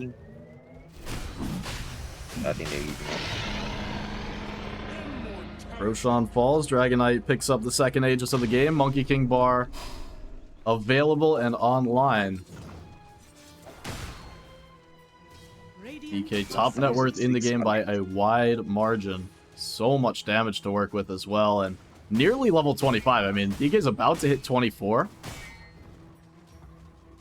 Another wave or two will do it. Ready to march down and hit into tier 2 towers. And if they just poke the high ground with Dragon Knight here, I don't know what you really do. Like, can you kill this hero if he's just dragon formed on your high ground? I think you have to let your barracks go here. There is no feasible way you can fight into this Dragon Knight. Dire's bottom tower has fallen. I don't know what stops Jenny from taking all 3 lanes. Like, they'll have to do something at some point. Are fortified. I'm gonna start with the glyph, but they're not able to cut a wave, so it's just gonna be like the next wave comes up and you have more problems to deal with. They are TPing heroes back on Seneca. Starting to poke and prod. Is under attack. I'm curious Marching why they machines is didn't annoying. place the banner. Like, why didn't they place the banner? Radiant's top tower They have has banners. fallen. Yeah, that's a good point. They do have a banner, and it's in Undying's backpack, so just a miss there, I suppose, because you're right. If the March isn't able to kill the creeps, and they don't have a hero that can get on the backlines to kill the banner, then DK can just stand up through it and poke. I But guess they defended might for want to now. just wait for the DK25. Wisdom run spawning up. Does give more time, though, for Lifestealer to get towards another item. And it's going to be the Basher coming soon. Level 20 as well for Lifestealer. Pretty decent timing, or pretty decent talent timing, I should say. Got the extra lifesteal off the open wounds. Headed in with the smoke, Sand King. making his way through the jungle. They will reveal, at least by channeling that outpost in theory. Or the Watcher, I should say. All this new nonsense added to the game. What is it? Come on. I actually do think, like, in my normal games, I think of these as just like little outposts. That's all they'll ever be to me. Epicenter channel on the high ground, right into Big Fat Beat, but he's able to get the zip away. They find the jump onto Skywrath instead. Jenny in some trouble, but maybe not. Just able to turn things around. Has the Satanic in his back pocket as well as the BKB. Brought down about halfway, but Seneca just not interested in committing forward. I think that's a good call from them. They get the 1 kill on Skywrath. They realize they missed the window on Storm, and they get out. I really think the Storm is very lucky there. Rolling Thunder, they're going to go for round number 2. This time on to Sasha. They've got the Burrow Strike, control the Rolling Thunder as well. The laser doing significant damage, and they'll take him down. Oh, they found in the back line as well. Undying caught out as Toe. He'll join his buddy in the grave, and all of a sudden it's 3 heroes dead for Toronto. As the tier 2 tower going to be wailed upon. A couple of siege creeps going to force out a glyph as well from the University of Toronto. But in the meantime, Jenny's up on the high ground. The laser gonna slow this push down for the Dragon Knight. He runs out of Dragon form as well.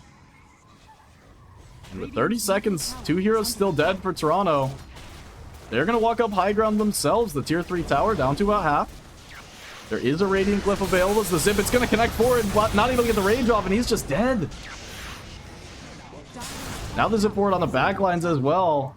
Hunting for more. There's no Rolling Thunder available. Doesn't have the roll up either. Trying to jump away. Has the bash. Storm out of mana. Does have a BKB to work with. Doesn't want to commit it, but he's lasered down in the back line. Do the supports have enough damage to take down Big Fat B? They will. He popped BKB. And now Pango's hunting as well. Jenny's still just isolated on the side. Dragon Knight has all the tools to work with, but needs to be able to hit into heroes. Now gonna find onto Sand King, but healing up with the Bloodstone Fox. Just gonna walk this one off. As the Overgrowth holds on the back line, Fox Burrow strikes back in, and that's gonna be the death of him. Supports will extricate themselves. What a chaotic fight here. Very fun. They really just re-engaged into the Dragon Knight. Felt like they did a great job kiting DK, getting him stuck on the high ground. And then they went back in, and that made things a bit awkward. But after that one, the Aegis will time out. DK level 26 did take the AoE Dragon Tail. Interesting. I feel like I actually see way more of the other talent, the plus 12 armor talent, but he's not wrong. There's not very much right-click damage at all in this draft. Now hunting and most likely finding here on Tinker. Going to try and play his way away with the E-Blade, but he's being hunted by the entire Toronto team. Sand King dead for 30 seconds. Not sure you're actually interested in this fight if you are Seneca, but it looks like they'll manage to get their Tinker to safety. Bango called on the front. Mystic Flare not doing enough damage as the Infest able to heal his body up. Now the Tombstone on the backlines will be focused down. The Rolling Thunder to come through. Undying gonna fall first. Jenny in the middle of all of this march. Early Satanic used, but Lifestealer just not able to stand up to the damage, and even with the Rolling Thunder over the top, they just don't have enough in the tank to try and contest Jenny. Still 1 kill, and they'll back out.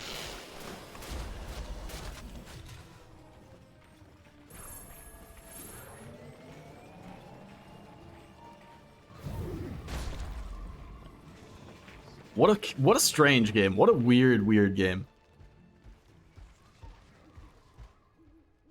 I feel like Seneca really did a good job here of just pushing the game a little bit later and later. I'll take your tribute. Oh, Because otherwise another DK disconnect. Round 2.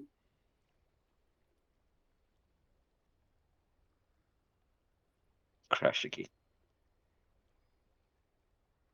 You are right, though. Seneca did a great job of forcing this game to go longer because it feels like they've had Dragon Knight problems for the last 20 minutes. I mean, Guy has been unkillable on Jenny. 7-0 and 5. Literally unkilled.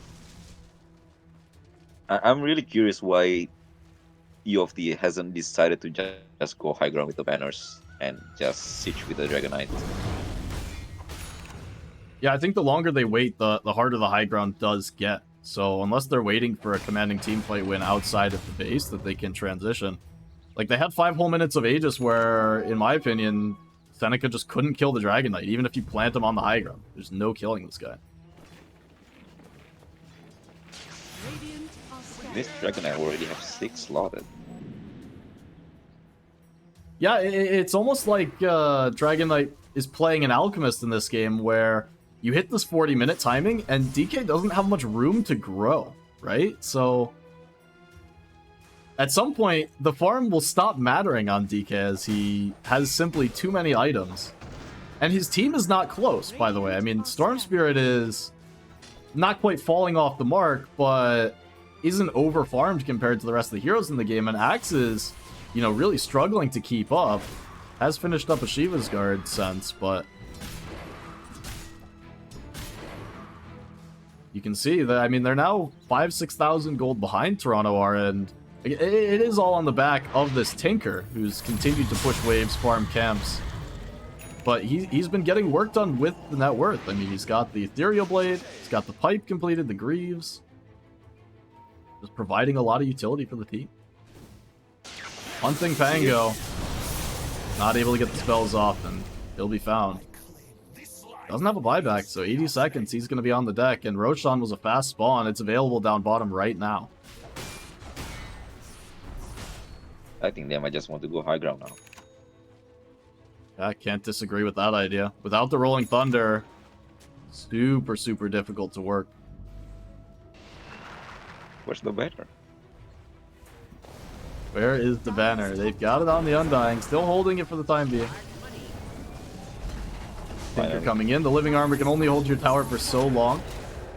There's your banner placed down, and they really don't have a way to kill it. Lasers to try and keep the mischance up, and jumping forward. Buyback available on Pango. He's going to commit it immediately. Overgrowth on the backline. He's going to catch on to everybody, but they don't have the damage to take down the Dragon Knight. Just Satanic up and healing through it all. Lifestealer forced to take the Tombstone out. Now the epicenter going to come through. Storm Spirit falling low. He is hexed up, but Big Fat B has the mana to zip down off of the high ground. Jen falling low now. On your Dragon Knight, no Satanic available. Just a couple 100 points of HP and will fall. It was a buyback from Lifestealer that enabled this kill. But they'll end up taking 3 for 1.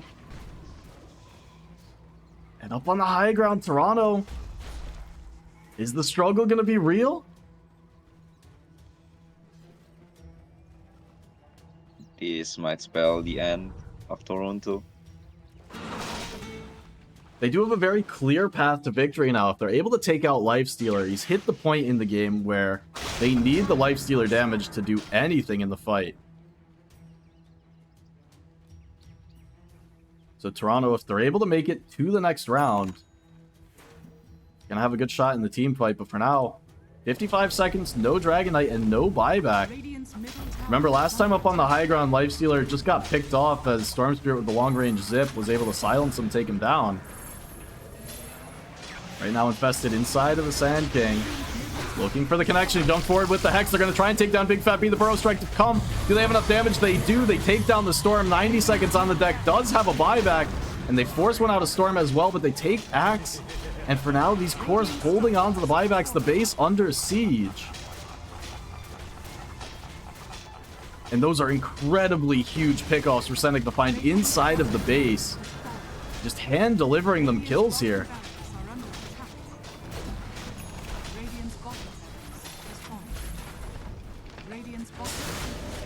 And I mean, you talk about the patience on the Sand King, just waits for Storm to show out a position, jump forward with the Hex. And Axe not able to respond in time, not able to do enough with the call. Axe was immediately stunned by the Sand King, and that fight, he cannot use call. Seneca take 2 lanes of racks. They get the first racks of the game. 2 heroes still dead now. They do have buybacks on both of these heroes, but with the tier 2 alive top, it did force Seneca out of the base. Still, they'll look to take this tower before retreating, and Roshan is available, I remind you. We'll be moving up to the top side. Just 10 seconds. So Seneca positioned to force Toronto to run into them. Have all the spells available. Top tower has fallen.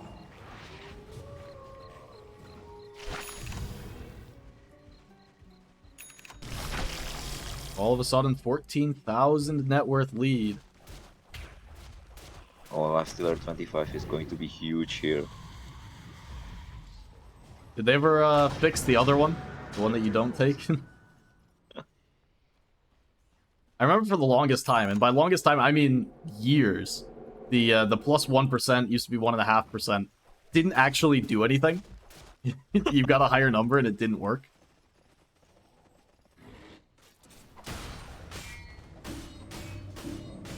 Up in the top lane, Toronto smoked up as they wanted to contest the Roche. Nobody home here from Seneca, and might just be a freebie for Toronto, and might be the blessing they need to stay in the game, because things are starting to look pretty grim.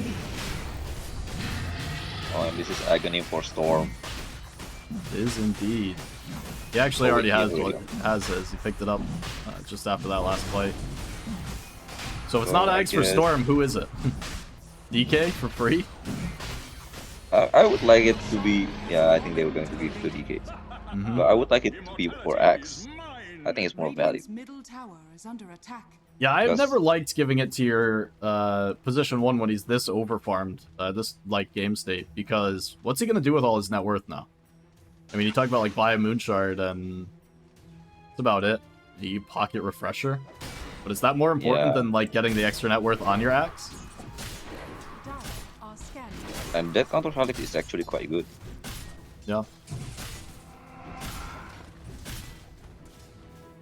Reduce damage. Sorry, I stopped mousing over. I'm realizing now that you're looking at mine. Yeah, it's the problem of coming in too late. I was like, oh yeah, he's just reading the tooltip and remember that it's like it's my screen. Overwhelming blink for the Sand King. Fox continued to keep up in the farm. 31k net worth on the Sand King. This is very, very good pace for SK.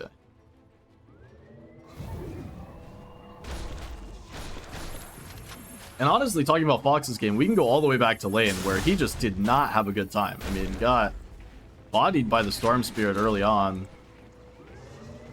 Wasn't able to get involved in rotations either, but it was those early team fights defending towers, just back to back, that put him in a position to do well. And on disc, on Pango. Yeah, level 25 coming soon. They've got some great infest targets for the Lifestealer to get him into these fights, both the Rolling Thunder and the Sand King jump. Incredible targets with the infest.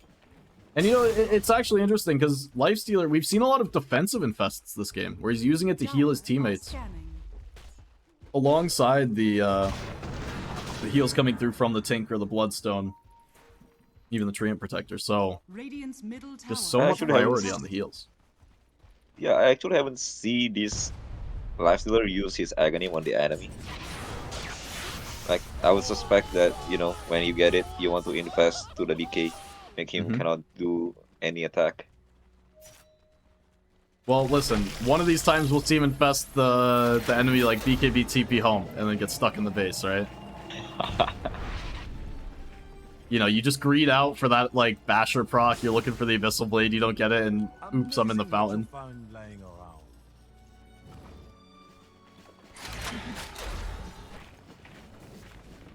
Can proudly say it's never happened to me, but I could see it happening to me. Oh, second side coming. Mango showing underneath the ward. It's okay. Yeah, Scythe completed on the Tinker. Have a control problem. So much control. Well, that's the answer to, you know, picking a support duo with not the most stuns. Hex Tinker. as he is now the second most farmed hero on his team, third most in the game. Rolling Thunder committed just to scout forward, it seems.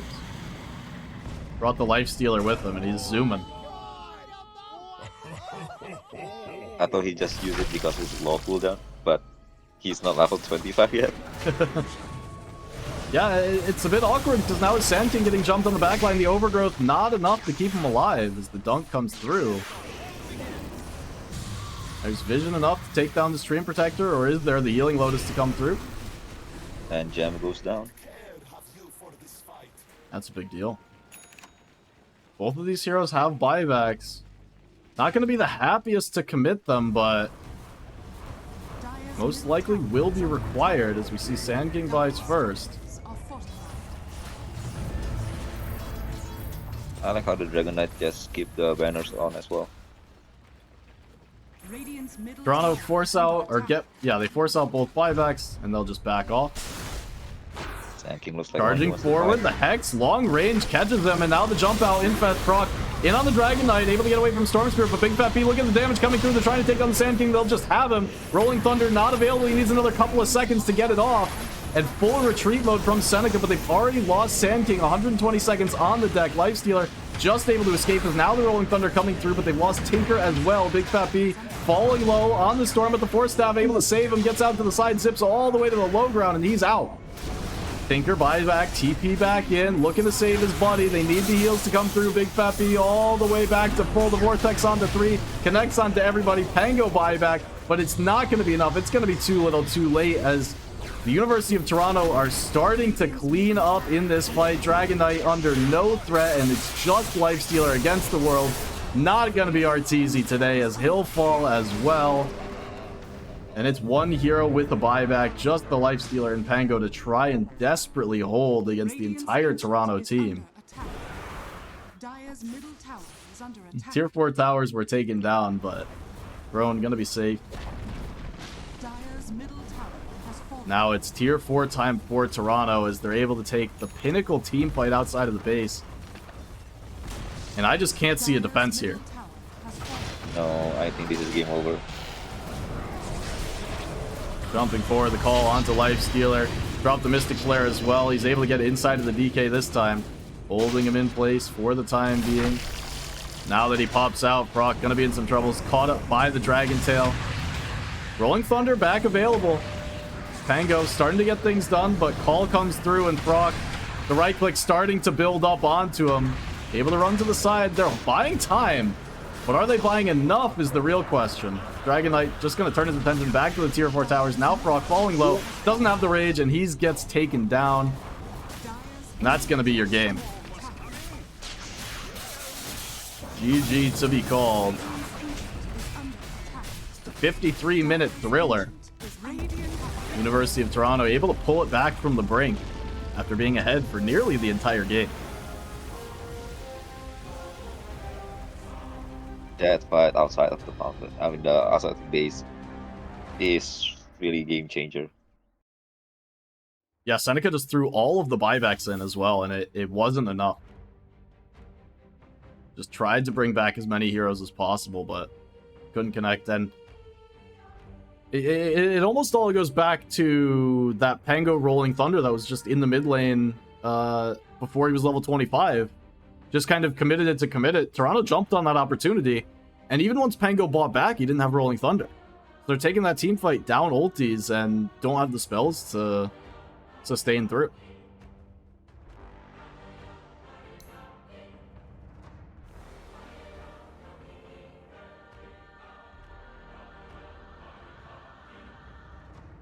$62,000 damage for Dragon Knight, by the way.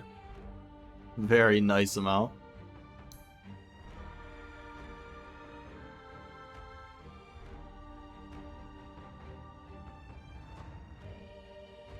So yeah, Toronto. Spooky game. As you can see, the win probability shoot all the way down, but at the end of the day, they'll take game 1 and look to carry that momentum off the end of the first game into game 2, because it's hard to come back sometimes when you throw an edge like that. And Seneca had to be feeling good. They took a couple lanes. They felt like they finally turned the corner. Lifestealer's contributing. and then you lose a heartbreaker at 50 minutes. Now you got to bounce back and come back for game 2. Yeah. I'm curious whether they are going to ban this Dragonite or not in the next game. Yeah, no, it'll be interesting because it did feel like it was such a problem for a long time, right?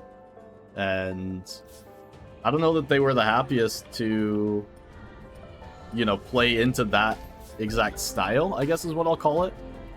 Just felt like they were unhappy to play into a hero like a tank through their initial wave of damage. And maybe it was just because of how the lanes went, but DK is a pretty annoying hero to play into, I will admit. So, all right, we're going to throw it to a quick break, and we'll be back in a couple of minutes with game number 2, Toronto looking to close it out 2-0, and Seneca needing a bounce back to force a game number 3. But we'll get to that in just a couple of minutes. We'll see you soon.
I don't mind being right, even when we got it wrong.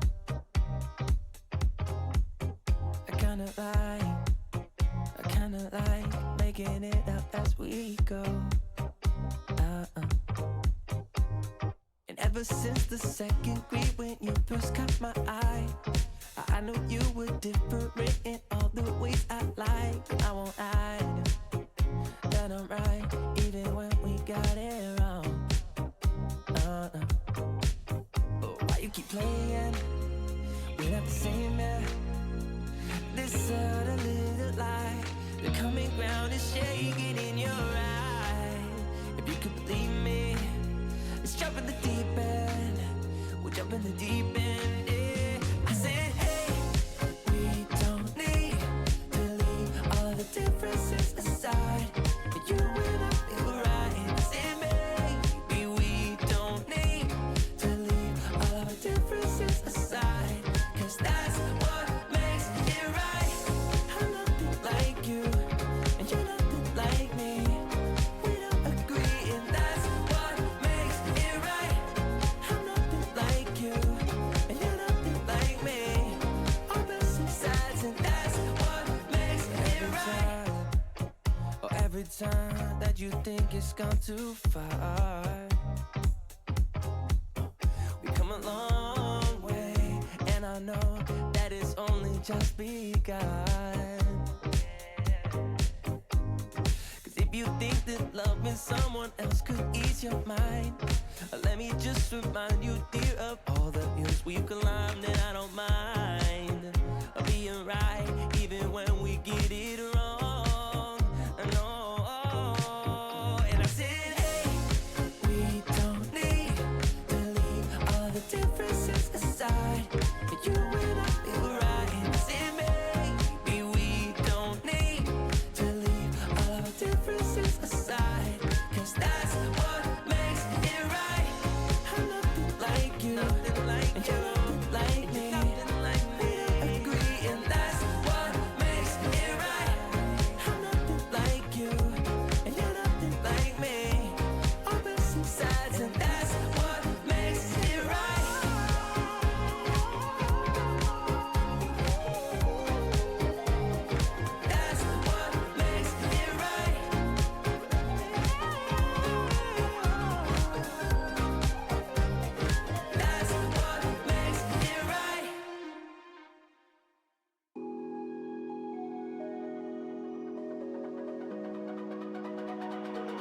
It's almost like falling in love for the first time, all over again. Hold on tight to the feeling, but it's a roller coaster in my head. So I'm holding myself on a precipice, and I've been dreaming off the ground. So I'm looking for something that's definite. I'm praying you don't let me down. It's gotta be all. It's gotta be all or nothing. All or nothing. Oh, it's gotta be all or nothing. All or nothing.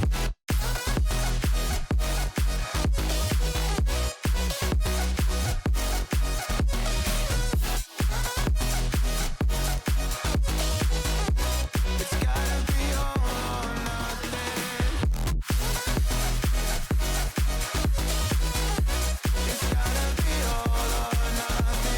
Oh,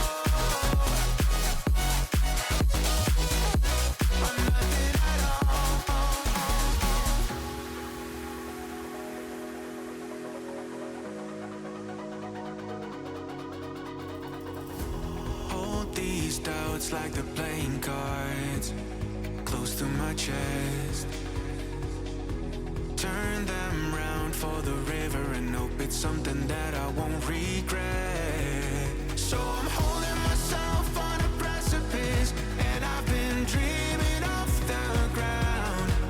So I'm looking for something that's definite. I'm praying you don't let me down. It's gotta be all. It's gotta be. Remaining. Alrighty, back for game 2. Listen, we didn't miss much of the draft. Dire team No, actually here right on time. The DK ban Tinkerbell. is up. 10 seconds remaining. I'm actually more surprised by the Tinkerbell. I kind of understand it because it's annoying, but also Radiant team ban. felt like they had a decent handle on it, at least early in the game. They played pretty well against the Tinker and lane, and then it was just because they 10 didn't seconds. Radiant team force the ban. issue with DK that they let Tinker get over the hump. Dire Maybe they're team just like, you know, they don't want people to push to like keep pushing them. And Tinker is like such a good hero to be pushed. Yeah, I mean, Yes. it could just be that it's a very annoying hero to play against too, and Toronto are like, we're done, no more. 10 seconds. It does make you play remaining. a slightly different style of Dota whenever you're playing against a hero like the Tinker. 5 seconds remaining. Just a bit more priority on forcing waves, because team with the Tinker gets this like get out of jail free card to D-push. Radiant team ban. Oh, Abaddon. Alright, so remind me, because back when Toronto would pick this as an offlaner, right? Was kind of like a U of T staple. I feel like I'm remembering this from a year or two ago. 10 seconds remaining. I don't really remember. Are we squarely moved 5 into seconds the remaining. Abaddon 5 now? You go the Aghanim Scepter and you exist? Or is there a world where Toronto are flexing this or putting it into a core role? I really don't think so. I think now Abaddon just a support. You can't play it as a core anymore unless like Toronto trying to do something new here. Dire team ban. That's the way I would have thought as well, but Toronto sometimes does just show me new things in these games, and if anyone was gonna do it, it would be them.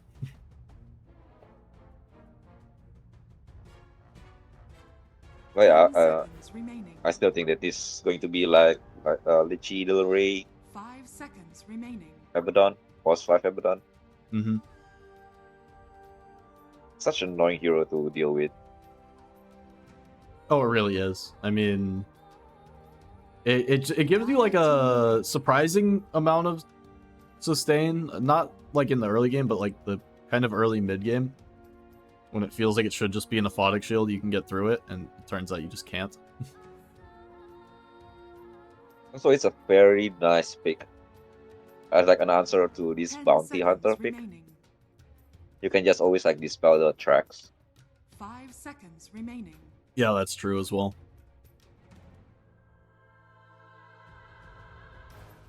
What's the cooldown on Aphotic Shield nowadays? Can you actually like dispel enough tracks, or is it a little bit longer? I know it's It is longer than 8 seconds. the track cooldown, but Radiant team pick. 8 seconds you said? Yep. So and then the Radiant track team is pick. 4 seconds at level 18. Yeah. No, I mean it's not like you're dispelling every track, but that 8 seconds is quick, so you can actually get a lot done in terms of dispelling the track. I love this early Earth Spirit pick as well. Toronto game 1 going with the first pick Storm, 5 right? seconds remaining. Felt a little bit more out of the blue than this one, but Earth Spirit's a very stable mid to pick early on, and you get so much done with the Magnetize, kind of regardless of what your lane matchup is, what your game matchup is. And if Seneca spend their time trying to counter the Earth Spirit, the other Toronto cores are going to have free reign to get value picks off. Dire team pick. I really think that there is no way you want to counter the Earth Spirit because it will still have a game no matter what you do, no matter what you pick. If you bully him mid, 10 seconds and then he will just like remaining. rotate to other side lanes, destroy your lanes. 5 seconds remaining. Right, well, an Earth Spirit needs no items. I mean, you talk about, like, an Earth Spirit getting bullied is online once he gets an urn. Like, there's no shutting this guy down.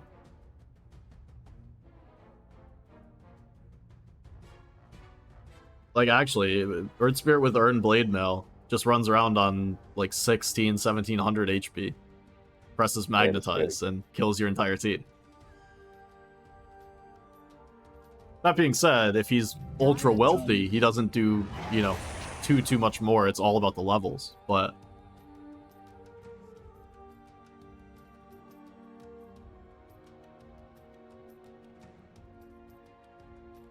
sorry, Early Festival is going to be a huge pain for Seneca. 10 seconds remaining. 5 seconds remaining. Yeah, they have two supports that kind of do, maybe not the same thing, but very similar things in the Clockwork and the Bounty Hunter, and neither of them able to purge off any of the Spirit Vessel, and really won't be able to for the entire game. But I'm interested in your thoughts on this Jakiro-Abaddon duo for Toronto. I mean, both heroes like do different things, so that's good. But I'm very confused with Jakiro because usually you pick it as a 5, but I'm guessing they're picking it as a 4 here. And I'm not too sure what do they want from it. Like, do they want the damage or do they want the control with the Ice Path on the off lane? Yeah, well, it just shouts to me again that Toronto are not interested in, like, rotating any heroes to mid. Neither of these heroes are going to walk that way a single time this game. They're going to go with the Prophet offlane. Okay, so I think the strategy that Toronto going here right now is just to push the offlane early. With Jakiro maybe going to Liquid Fire on the tower. Mm-hmm. And then DP Exorcism, and then our Spirit will just rotate to the offlane. Yeah, I guess what are you looking for from your carry if you're against this style? 10 Like, seconds remaining. 5 seconds. Like, isn't there a world there where instead of Centaur you pick a hero like Medusa and you just kind of argue that you're fine? Run a Medusa Clockwork lane and I guess so. Chill. Yeah, I mean, I really think that Seneca needs to pick a carry that just go jungle. Like, you can't really lane against these two heroes. Yeah, that's fair. I was thinking about Luna, but then they already banned Luna, Dire team ban.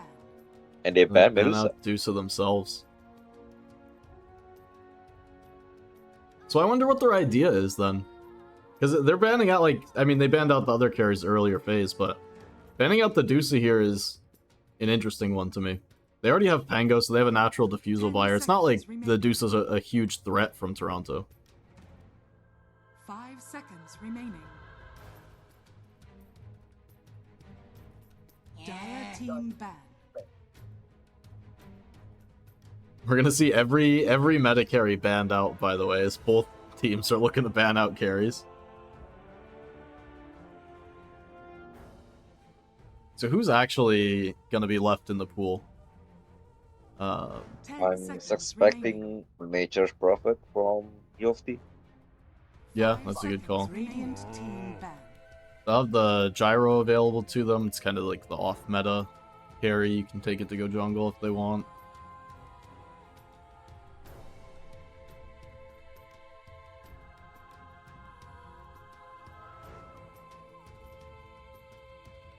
Seconds But remaining. yeah, it's not like it's a brood game for either team. So who's actually left? 5 seconds remaining.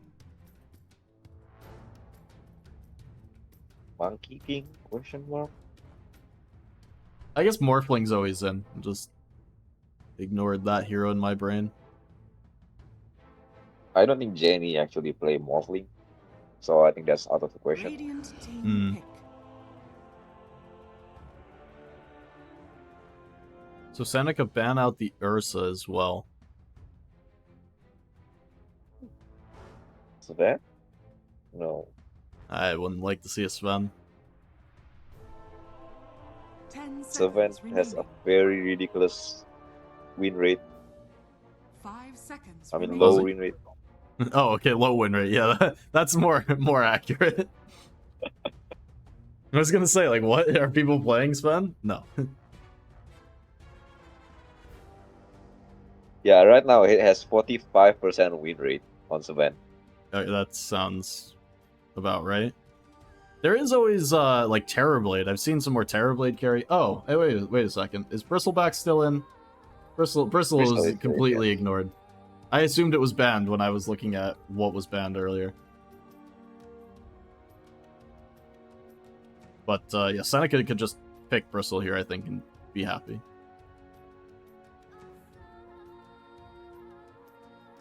Yeah. Dire team pick. Spectre. Oh, I don't like this. I think Oh.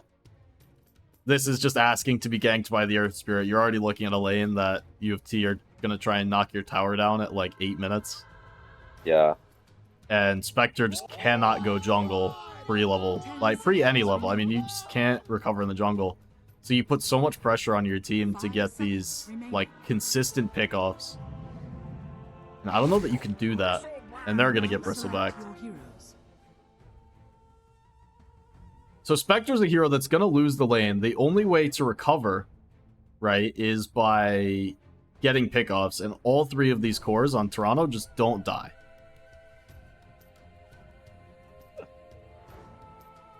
So there are real issues here. Yeah, I really think that shouldn't be picked. Spectre. The hero do nothing this game at all. Like, the only hero you can kill with Spectre is Jakiro. Yeah.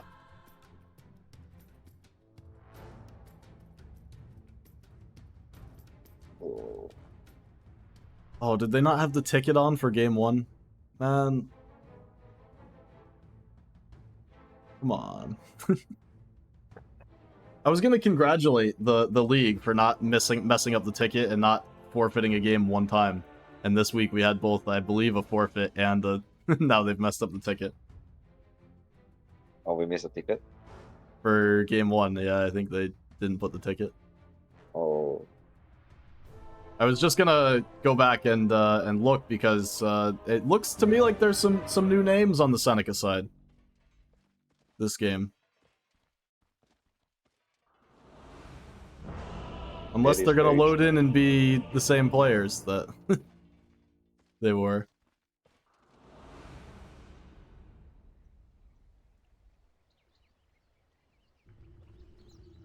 But goodness.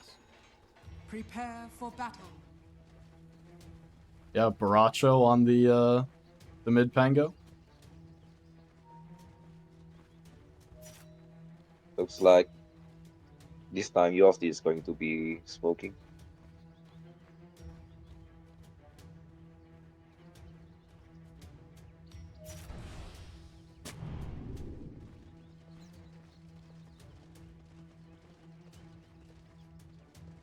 What can I do in return? Interesting wraparound. What I can't tell actually is if the mid player is the same but using a pro name instead of a pub name. That's why I wanted the ticket. If the name was broken. 30 seconds to battle. Do Seneca have like substitute player? They have like 7 or 8 people on their roster. It's hard for me to keep track of who's who because we don't have the rules in the league that like everyone plays under the pro names, which means there's a lot of like pub names that I just like will not remember. Begins.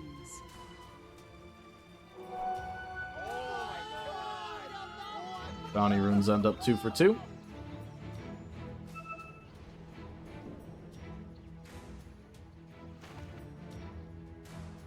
Yeah, I don't have the easiest way to see, so I'm just gonna give up.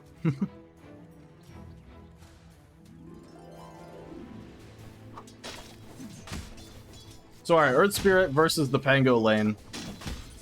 I think this one's gonna be pretty boring of a lane to watch, but we'll see some exciting rotations coming out early, at least from Big Fat B's side. Oh, this guy loves to rotate early, even pre-level 5. I mean level 4. 6, sorry. All the levels. He rotates at every single level, right? Although that holds some truth. I saw him doing a rotation at level 4. Yeah, that's a bit early for my blood, but you know, mid laners can be psycho sometimes. So I'm worried about Seneca because game 1 they looked very strong actually after struggling a bit in the early laning phase. But they had a much more reliable team comp that could come back from behind. But if they have a similar showing on lanes this game, yeah, they're both going to go down here. The cool sprays have built up more than enough. Oh, Faye trading into the Apodic Shield. It's not low. Radiant's top tower is under attack. But they're losing so many creeps for this too. But my point stands. If they have the same lane performance on Seneca as they did in game 1, their lineup's not going to be able to recover. Because you're talking about a Spectre who's... That was the last kill that I was expecting. Pre-bottle, mid lane kill, Earth Spirit versus Pango. Should be like the most stable lane ever. Radiant's middle tower is under attack. And Earth Spirit was super low as well. But now he got the water rune. Yep. And Spectre goes down. Yeah, that's kind of to be expected, I think. I mean, maybe not. Jakiro DP aren't the most killy lane, but I think if Spectre isn't dying in this lane, he will struggle because there's so much nukes that come through. He'll have to spend so much money on regen, or his lane will have to spend so much money on regen. But more importantly, I don't know how he actually sustainably hits creeps on the Spectre. Because we talked about it in the draft, they're going to try and knock down this tower. I mean, level 6.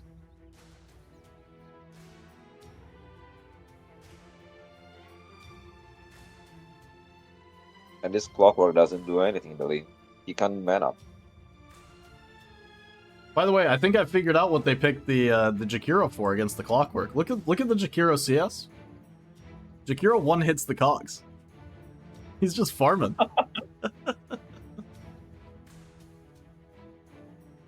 Farm on Jakiro. They give you what, 20 gold?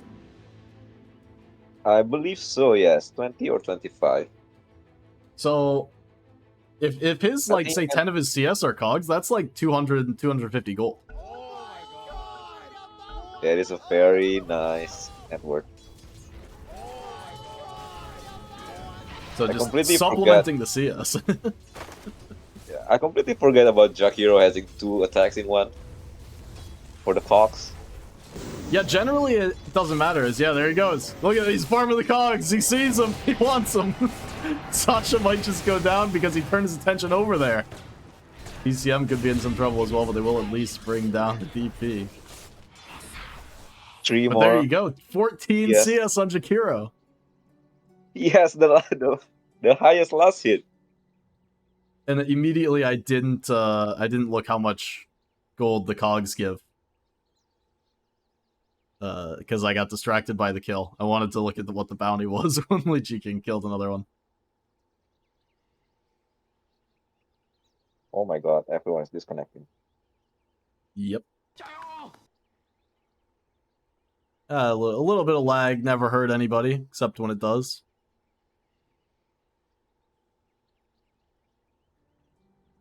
No, I think lagging or not, this game really, I mean, already 4-1, but it's going to be a struggle for Seneca. I think this is going to be like the same case for the carry of Seneca. Forced to Yeah. go jungle early and just farm very, very slowly. I mean, I think it's going to be a significantly worse case, though, because this time you're not even on a lifestealer who can somewhat recover in the jungle. Spectre is just really lane farmer bust. And, I mean, the most common way now that you talk about recovering on the Spectre is you go for, like, the Urn build, and you try and get involved in these Shadow Step kills, because you have, what, it's like a 60-second cooldown? Mm-hmm. And you just kind of get a kill every minute, and you supplement it with whatever lane creeps you can find, and the occasional jungle creep. But like, what hero do you jump? You can't even jump on the supports. Like, are you gonna jump on a Baden at level 6? Yeah, really only Jakiro that you can kill. Yeah, it's so hard. And the last thing Spectre wants too is to bring a bunch of heroes bottom, because that means any creeps that he would be, or she would be, like, generally allowed to get is just forfeit, because you have a party in your lane for the entire game. Like, maybe it's a different story, right? If your mid was going better, and if there was going to be consistent pressure on Earth Spirit, then you're threatening this idea of the Shadow Step once level 6 comes through. And you force Earth Spirit to play more defensively, but that's not going to be the case here. You already got a solo kill in the mid. And it's not like he's like the Sand King from last game, that can actually kill people, 2 damage. Yeah, and I think the Spectre might actually make an argument for Earth Spirit to be more stagnant, actually, to rotate a little bit less, just to stop heroes from, like, potentially getting low with extra TP rotations from Radiant. So look for him to make that early rotation level 6, maybe at the 6-minute rune, but afterwards, I could see him just kind of sitting back and continuing to farm, not letting the Spectre back into the game at all.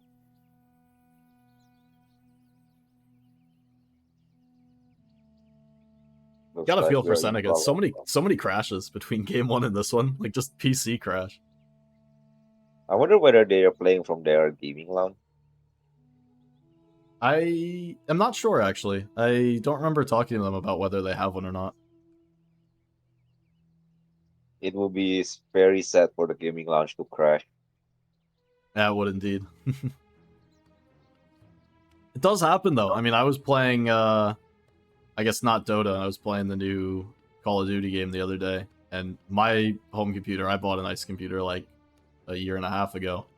And blue screened on me. First time I've had a blue screen in, well over a year.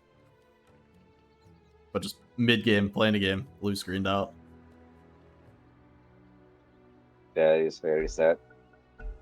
Well, looks like we're back. We are back. It's got that SSD, booted up from the crash pretty quick.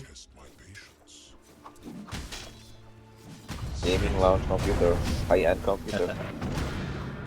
Does Toronto play from a gaming lounge? Are they all from? I do know they have one, but I'm not too sure whether they're playing this one. Okay, The yeah. gaming lounge. At Northeastern, when I was playing there, we had one that we didn't have access to as the Dota team.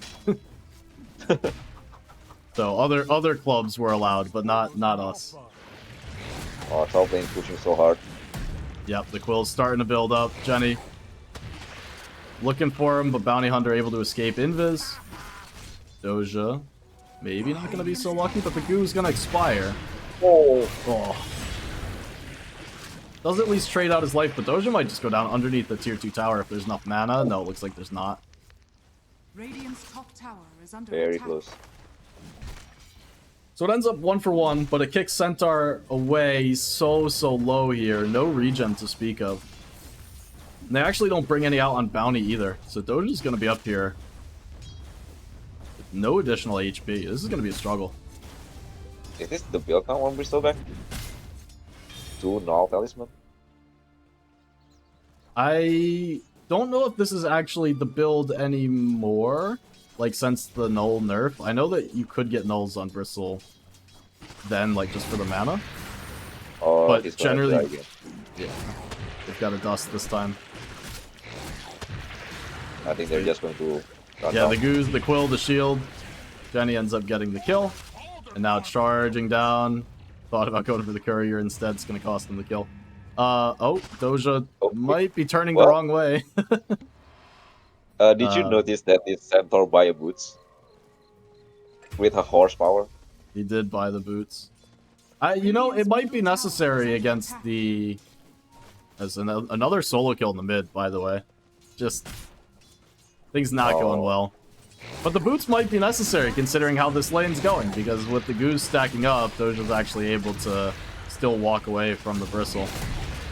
I say that as now taking some damage under tower. Jenny, gonna get stunned dead. up. Bounty's back into this one. One more Quill! It's the Bristleback way. Baracho made the TP in. Kill on Bristleback had already come through. So best case here, he's just taking down an Abaddon. He will dive the tower for it. But this just not worth your TP on the mid laner. Radiant's middle And he's tower not even is under 6 yet. attack. No, it just costs so much time. Gonna cost him the 6-minute rune as well. Most likely as Big Fat B set up on the top side, and they actually TP Centaur to the mid, so Doja gonna trade spots with them, and they're gonna look to have better success swapping the lanes up. But that's kind of an indicator of where this game's going. Only 1,000 gold lead. It does makes more sense though, to have the Centaur against the Spirit. I mean, I don't disagree. Mango, But and- also, just like runway. it's kind of despair. Oh,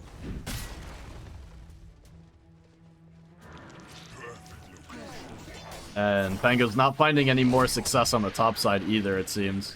Took a lot of damage from the Quill Sprays. He's the same level as Bristleback, by the way. Just hit his level 6, so... Now gonna have the advantage, but... Oh, they're gonna try and go on Faye again, the Rolling Thunder. He's thinking about it, but he definitely just doesn't have the damage, so it's gonna be a defensive Rolling Thunder that won't even find him the kill. Big Fat B is in with the Shield Rune. Baracho just needs to roll away. and he's going to steal the wisdom. Yeah, with 3 heroes headed his way, Baracho feels like he's not going to get this one. The kick to come through, the roll as well, going to be off the mark. The Big Fat B with the Shield Rune, happy to play underneath the tower. The Magnetized drop. It's not going to be enough damage. But still, they'll lose the Wisdom Rune, both of them, into the University of Toronto's pocket. Clockwork not able to secure it. This is the exact same move that he do during the UBC game versus Yoti. Mm-hmm. Did you happen to cast that game? I did, yeah, actually. That was Toronto's only loss on the season was to UBC, and it looks like that might just hold. Oh, TCM taken down. I remember talking about that game, like, UBC just has Toronto's number for no reason. Play way too many games together, UBC guys in Toronto. Oh, they're taken down. Abaddon. Radiant's middle Yeah, able to use the Stampede, but now Jenny thinking about diving the tower. The stuns to come through. They're gonna haunt in as well, but Jenny surviving for a while. Has got the quills building up. Need to be careful. He will find it. Custom bringing 4 heroes up to the top lane, but Seneca are able to get themselves a return kill. They take Bristle down. This is actually the exact same movement why he always like he died 2 times on the tier 1 tower. Yeah, back in game 1.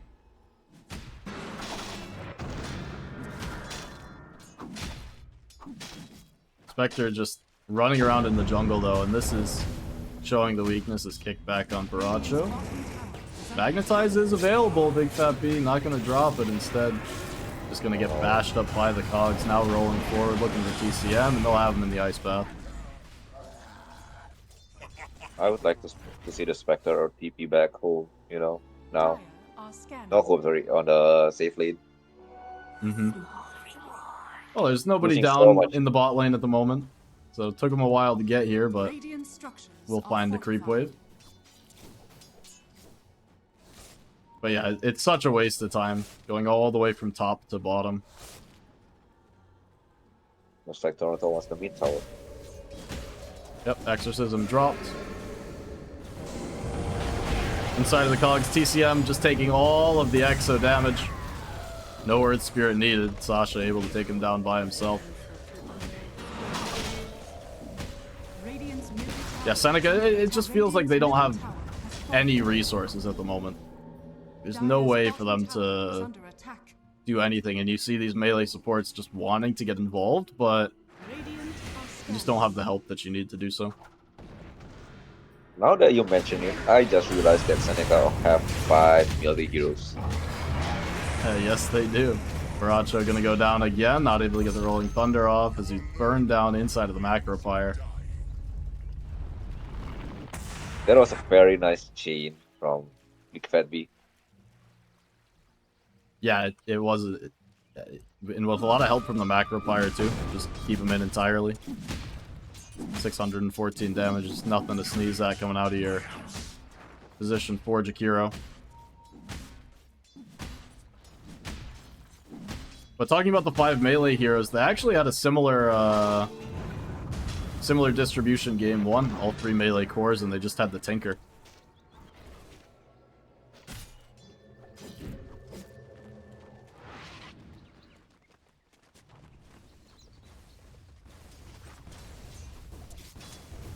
So alright, despite how bad it's looked, it is only a 3,000 gold lead coming out the lanes for Toronto.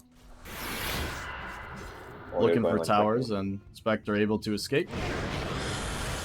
Connecting onto Jakiro, actually, and nearly had the kill. Now they're going to look for Abaddon, but able to get inside of that borrowed time still.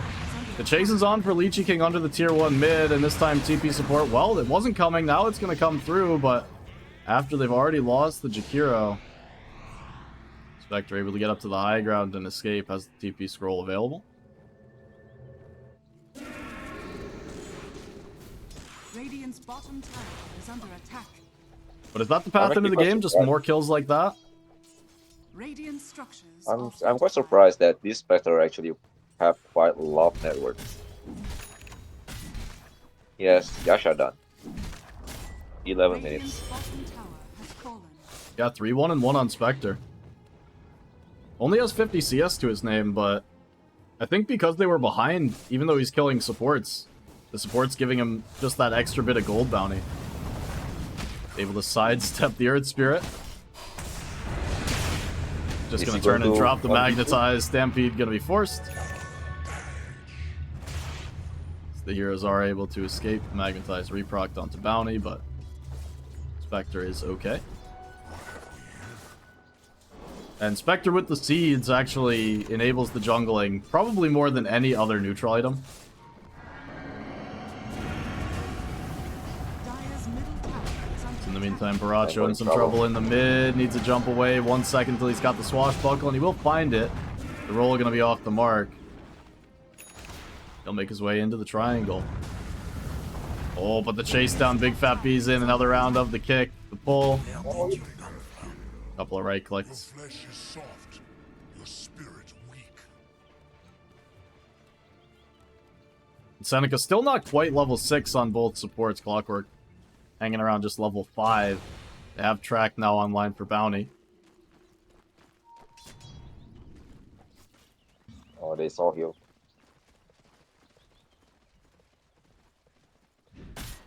Right now farming underneath the ward. Toronto want to go forward for this tier 1 tower. Is under attack. This is going to be the last tier 1 tower to take. No exo required, and we're 13.5 minutes into the game. Radiant's top tower has fallen. This is pre-Aghanim Scepter for Bristleback. He needs just 200 gold to finish that item off. And right now, University of Toronto are in position to steal away the 14-minute Wisdom Rune as well. As I say that, they have started to back off. Bristle's TP'd bottom. So they'll give it up. Finally, Clockwork level 6. I think if Bristol didn't TP, that could have been a very good 5-on-5 for Toronto. Like, I can't really see them losing that engagement. Have Exorcism ready. Have them magnetize.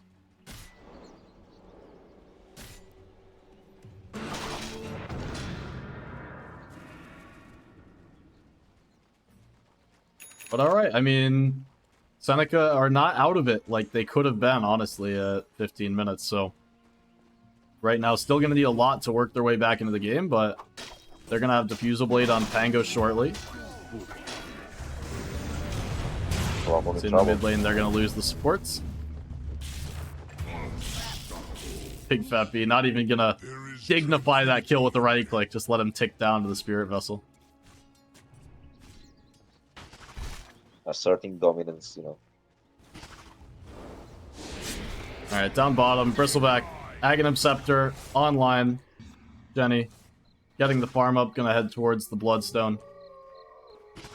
It's, not the fastest Aghanims, if I'm honest. I mean, I know he's top net worth and all. But with the extra net worth tied up in the null tallies, it does delay the Ags by about a minute and a half. That 2 deaths under a tier 1 tower also. Mm-hmm.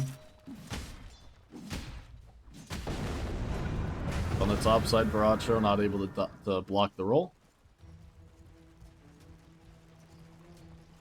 Vector is going for Diffusal Blade. They're gonna go double Diffusal, huh? Interesting. It's the old Gyro Diffusal strat. Just if Bristol doesn't have mana, he can't do damage, right? Roll forward, looking for the Clockwork. TCM gonna go down again. Big Fat B up to 7 kills this game. He's been dominating this game. I've learned something new now when I was watching those colleagues go down. They have a bounty range. They're not a flat bounty. A bounty range? They had some of them were being killed for 16 gold, and I saw some for 18. Oh. The roll forward magnetize on to Baracho. Baracho short swashbuckle, still burning down on the macro pyre, and he will fall. Oh, Stampede wasn't able to get him away, and now Fade is going to go down as well. Toronto have the heals ready. Abaddon giving them more than enough sustain, and they're just going to get to work on the tier 2 tower.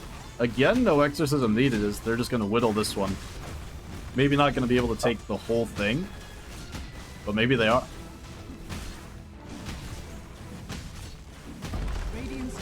Are they just going to tank they'll it? just No. back off. Tower is under attack. I like this from Toronto, just recognizing that heroes are spawning. I would like to see them back off like 3 seconds sooner, just so you can't have some like lingering hookshot into TP before the Rolling Thunder comes through. But the idea was very clear. Toronto just trying to force heroes, and they're just going to go straight into the Roche Pit. Exorcism, Quill Spray, the Bristleback Ags. I guess we get the answer on why they didn't use Exit. Yep. He's got the shard on Bristle already as well, so the hairball coming in. Oh, And just be careful you don't lose your Abba. Could have been an awkward bash there. It was so funny that he actually pops the ultimate there. Yeah, you know, just gotta heal up on the Roche and then doesn't heal off the Roche. It's alright, space created. Big Fat B, another kill onto the Bounty Hunter elsewhere on the map. He got BKB already. Wow. Is BKB? Oh my goodness. That's crazy. That's a crazy BKB timing. 18-minute Vessel BKB. Radiant's top tower is under attack. He's not even going for like Blade Mail. Because he knows he doesn't die. Yeah. Radiant's top tower has fallen. Well, and I mean, they also just don't do that much damage on Seneca. Like, the Blade Mail would still help, but... That thought in with the Magnetize, looking for the Centaur. Gonna pop the BKB. Now rolling forward onto Spectre. Spectre needs a target to jump out of here. Starting to fall low, another roll. Spectre does haunt over towards the mid, but Proc just needing to retreat. He's still ticking down to the Magnetize. He's able to get himself away. It's Jenny building up the Quill Spray. Looking for the kill onto TCM and able to nuke him down. Airball connects forward as well as Baracho falling low, able to get the Swashbuckle. Drains all the Bristleback's mana, but Bristle able to walk up tall onto the high ground, trying to just tank up the tower shots, and gonna die. Radiant's middle tower is under That would have been a very cute play if it worked, but instead Jenny just gonna burn the Aegis as they'll get to work on this mid-tier 2 tower, Toronto. Radiant's bottom tower is under attack. The power of the Fusel Blade. Yeah, I got the second one on the Spectre as well. Fully completed, now working towards the Radiant's Manta middle style. tower is under attack. But with Exorcism back online just now, see how aggressively Toronto want to play it without the Aegis. I think it's kind of the same boat as game 1, where right now Seneca just can't really deal, but if you wait long enough, they might be able to, as Jenny completely alone on the top side. Is under attack. Double defusal. And he doesn't have the rockwork. Yeah, Clock gonna get spotted, caught out inside of the cogs. See if there's enough damage as Big Fat B will reach over the top with the boulder. So little He's victories. never- I mean, you'll take it. Right?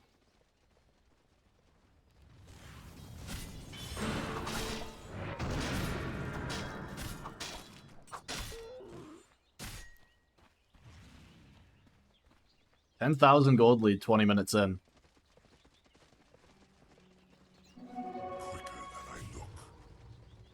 Seneca just herded down to this bottom corner of the map. Spectre right now showing on the bot lane as Toronto bring heroes towards his direction, but not quite gonna make it here, or maybe they will as Big Fat B with the haste rune. Brock trying to juke him out through the tree line. The Spectral Dagger helps for now, but he has been spotted. Back through the trees again, Brock. Putting on his tap dancing shoes as all the spells going to be off the mark. Another roll not going to connect forward. Brock still spotted out here, and with no TP for 25, Spectre will just be chased everywhere, running a marathon and trying to make it, but this time going to be caught by the Ice Path. The Quilt Spray to build up. Take him down.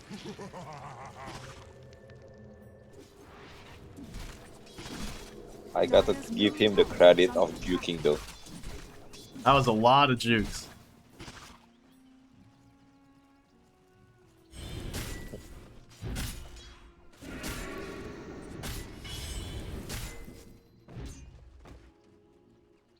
Dasha. Farming. Blink stun from Doja. Baracho trying with the connection. They've got the defusal as well. Now into the Rolling Thunder. It was silenced. The hookshot going to be off the mark as well. And now Bristle's here. Not too sure you're interested in this one anymore, as Doja just going to TP out of there. Baracho not going to be so lucky as the roll from downtown clips onto him. Not going to get the Rolling Thunder off. Just whacked down by the Cudgel. And Faye going to be the last one cleaned up. Already dusted underneath the tier 2 tower. Jenny with the triple kill. The Bristleback with the Bloodstone online is simply too powerful. Radiant's middle This tower feels is like the under beginning attack. of the end. Radiant structures are You know, to me, I think it's more of the middle of the end. I think the beginning was a few minutes ago. Radiant's middle tower is under attack. Up on the high ground, Big Fat B. The roll drags him into a pretty weird position, but turns it with the BKB. Now the Magnetize onto 2. And he's just going to continue this one. The Stampede trying to buy his way back to the fountain. But Centaur falling so low. The Exorcism just ripping through. That's a level 2 Exo. Now Baracho in at the Rolling Thunder. Are they going to be able to take down this Earth Spirit? Big Fat B trying to roll away, but he won't make it. His first death of the game. As they'll take down a pair. Sasha, they're fighting him inside of the Exorcism. Spirit's getting to work.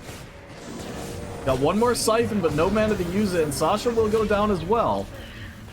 Bit too deep on the high ground, Toronto. Bristle will get out of there. So, alright, 4,000 gold swing.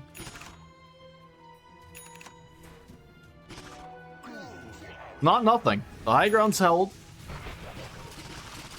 Buying more time for your Spectre. Jakiro might be caught. Got the team TPing in. Most importantly, Bristle's here, and no Swashbuckle available. Bay in some trouble. He's going to be brought down as well. There's a gem on Leechy King, by the way. 24-minute gem. Just want to take this pesky bounty hunter down. And they're looking for Jenny. The hunt came through. Big Fat B's made the rotation over to protect his buddy. Spectre just needs to get the hell out. To kill the Bristol. No, and once Bristle's out of mana, Spectre really doesn't have damage anymore because it's pretty reliant on that bonus magic damage from the Diffusal burning the mana. At this point, it's otherwise just the Mantle style to work with. Tower is under attack. Dire are scanning. Radiant's bottom tower is under attack.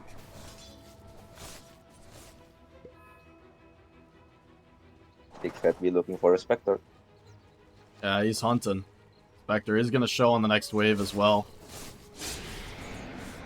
Almost certainly going to be found the roll. Is going to be off the mark. Brock, can he replicate the jukes again? Headed through the tree line, and Big Fat B says, I'm not even going to try. You juked me last time. Good for you.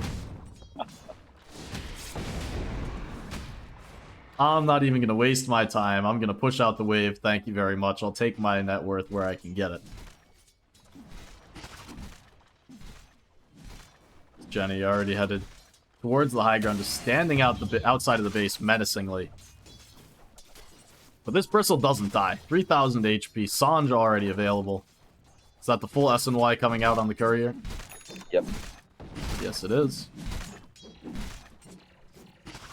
11-3 on the Bristle, despite those early deaths. Jenny's come back with a vengeance. Now gonna charge forward. But forced to retreat as Pango shows that he was also back in the base. Radiant's bottom tower is under attack. Still, right now, Centaur, the only one available to play on the map, as even Spectre was dragged back to the fountain. Radiant's bottom tower has fallen. So just not able to get anything done on the map, Seneca, and the net worth lead slowly grows for Toronto. Level 18 on our Spirit is gonna be a huge problem. Yeah, he's got the full Shivas ready to come out. Just needs to finish off that recipe, and he's just about got the gold.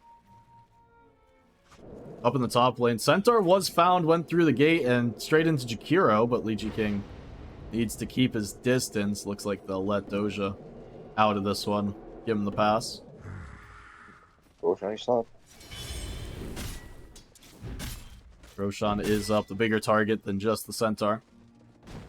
You can see Toronto slowly making their way over. Shouldn't have to commit Exo here. The Quill Spray should be more than enough, and Sasha looks like he agrees.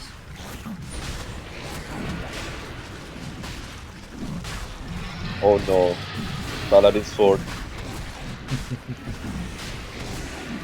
The item is online.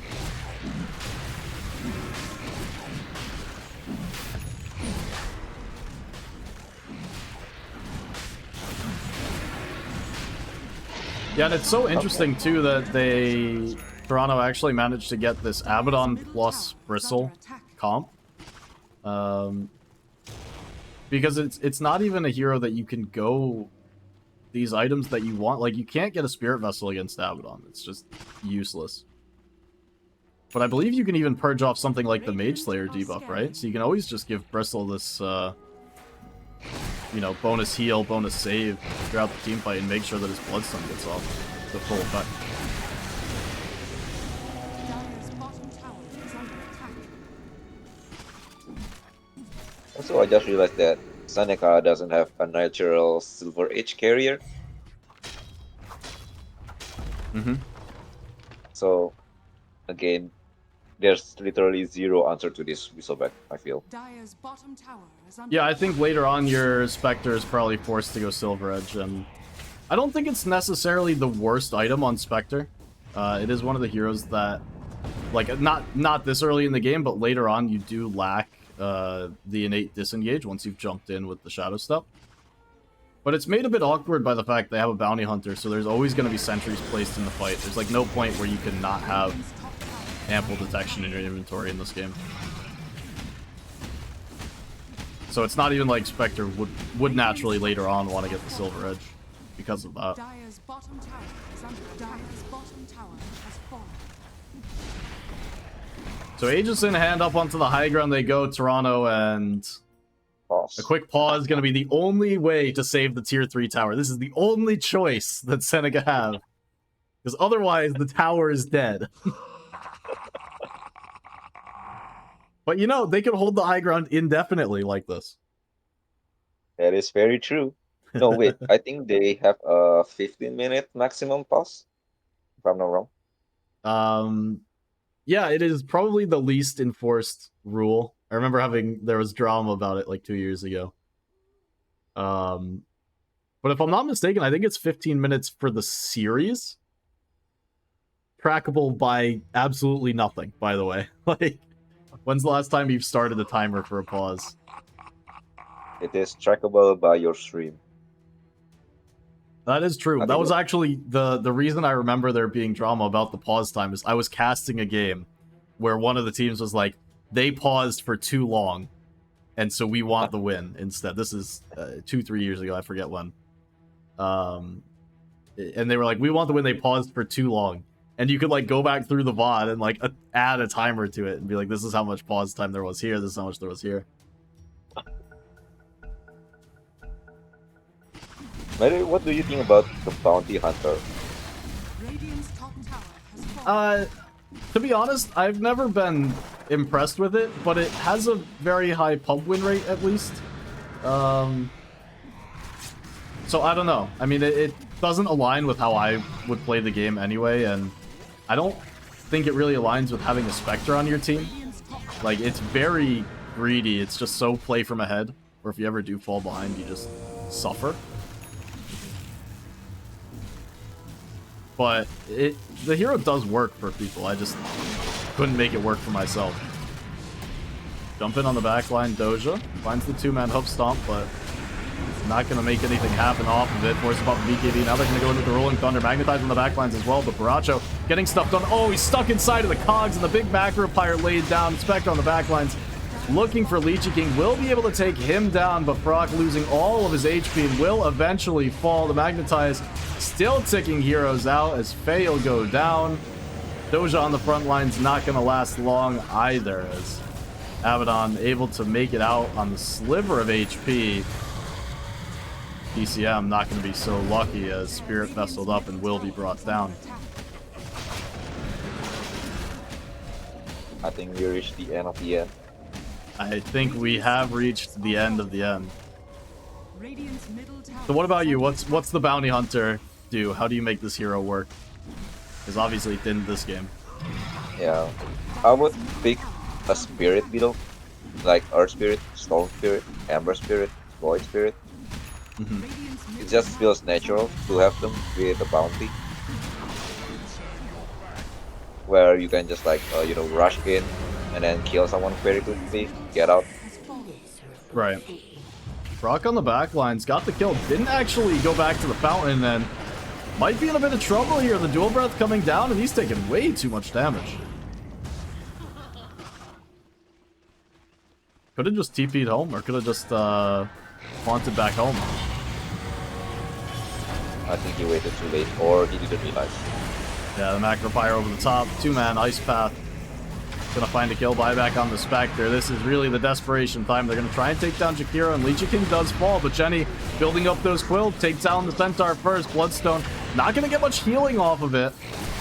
If there's ever an opportunity, it would be now, but the damage, I mean, it's simply not gonna be there to take down the Bristle. As Spectre again gets a kill on the back, but can't actually move in the fight. You see him just completely stop. Did you notice that our spirit was like, I leave this to you. I'm not going to go in. No, he thought he had an Ags, you know, he's gonna save people. Still has the mag time. They call All it. right, pause into GG, yeah. That they actually got peer pressured into GGing out. Jenny just in the pause says, bro. And they GG. Oh my goodness. I mean, I'm not gonna lie, it is time, but that's too funny. Oh no, they all DC'd pauses one by one. Oh my goodness. Radiant's middle That's too funny. Radiant's middle You know, for Seneca too, it's not even like their BM disconnecting. They just all disconnected right as it unpaused. Oh, that's too funny. That's too funny. You know, if I'm honest, I'm kind of disappointed by this game. Not because Toronto won, but game one was so exciting. Like, game one was so incredibly close when it didn't necessarily deserve to be. But this one felt like it was such an uphill climb straight from the draft. Yep. Maybe it's because Seneca, you know, they lose one series and then they're like feel very pressured. So, you know, that pressure, I know that it feels bad when you play with the +1 pressure. Yeah, I think that's probably the case as well, but this draft not going to be going down in their book to pick again. They end up with 5 melee heroes, 2 melee supports that, if you do fall behind, just feel so hard to play with, and a carry that doesn't have any targets to get through in the early game. So it's like every bit of their draft just doesn't really fall into place unless they're winning by 4,000 or 5,000 net worth coming out of the lane, and that's just such a hard ask against a good team like Toronto. Mm-hmm. And not Like, to mention that, you know, the Clockwork doesn't really do anything in the lane as well. Mm-hmm. With Jakiro just farming it. He did anti value in the lane. Jakiro got 500 gold. I wish I could see. It's not one of the stats I can pull up in client how many cogs he killed. But you gotta open up the open Dota report, right, and go find how many cogs he killed. Just actually farming them infinitely. But yeah, I think Seneca's draft only comes together if they're significantly ahead. And you can see the idea if they are ahead. It's like, oh, we have track kills with Spectre. The Pango and the Clockwork can always play together as well. The Clockwork and the Bounty and the Pango can play together, and you always have Haunt over the top. Like, it works. Yep. But from behind it doesn't work. Period.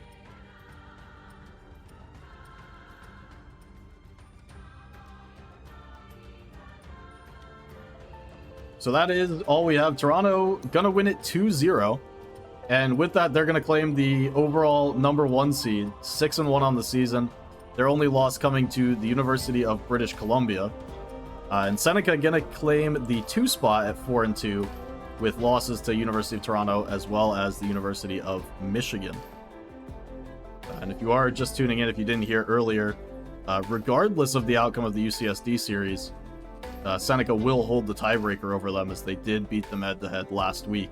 And we saw that match on stream, and, you know, Seneca, for how they looked today, they looked like a completely opposite team in that series. They just totally ran over UCSD, who were giving the University of Toronto trouble. So I think if these teams match up again later on in the postseason, we could see some interesting results. So I wouldn't write off Seneca, you know, just yet coming out of this game too, especially considering their performance in game #1 today. Any final thoughts here before we do wrap it up for the day?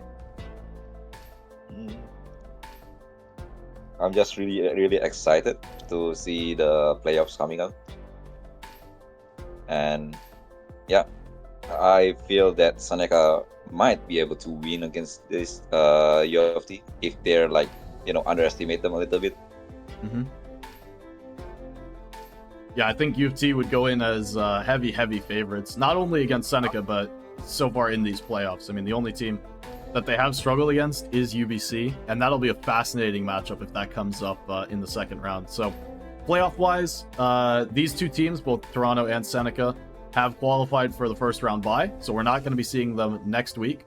We're going to see the teams in the 3 through 6 position square off for this first round. I'm going to call it like a play-in match, essentially, but to get us to the top 4, and then we'll see, normal playoffs from there. It is single elimination, so we will have the playoff seeding coming out, but not available just yet. But tune in next week, same time, same place, 8:30 p.m. here on Wednesday. We'll have playoff matches unless those do get moved. I'll try and keep you posted if they do, but stay tuned. Try and cover one or both if they're not, at the same time. But I have a feeling they're going to be at the same time. But yeah, will be super interesting if UBC and UFT have to play in the playoffs, because Toronto do just look like such a strong team, but UBC has their number. Really do.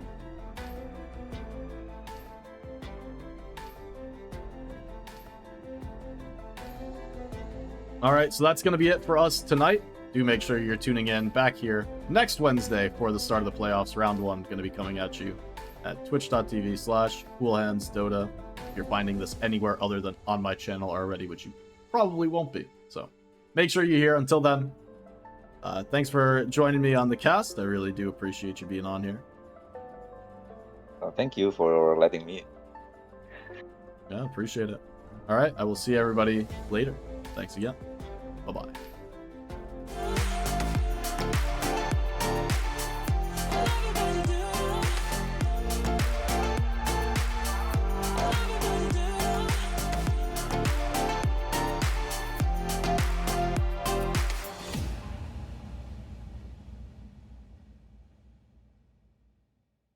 I don't mind being right, even when we got in wrong. I kinda like making it up as we go. And ever since the second grade, when you first caught my eye, I knew you were different in all the ways I like. I won't hide that I'm right, even when we got it wrong. But why you keep playing without the same man?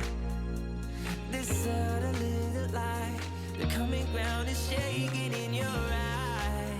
If you could believe me, let's jump in the deep end. We'll jump in the deep end, yeah. I said, hey, we don't need to leave all of the differences aside. You and I feel right. I said, maybe we don't need to leave all of our differences aside, 'cause that's what makes it right. I'm nothing like you, and you're nothing like me. We don't agree, and that's what makes it right. I'm nothing like you, and you're nothing like me. Opposite sides, and that's what makes it right. Every time that you think it's gone too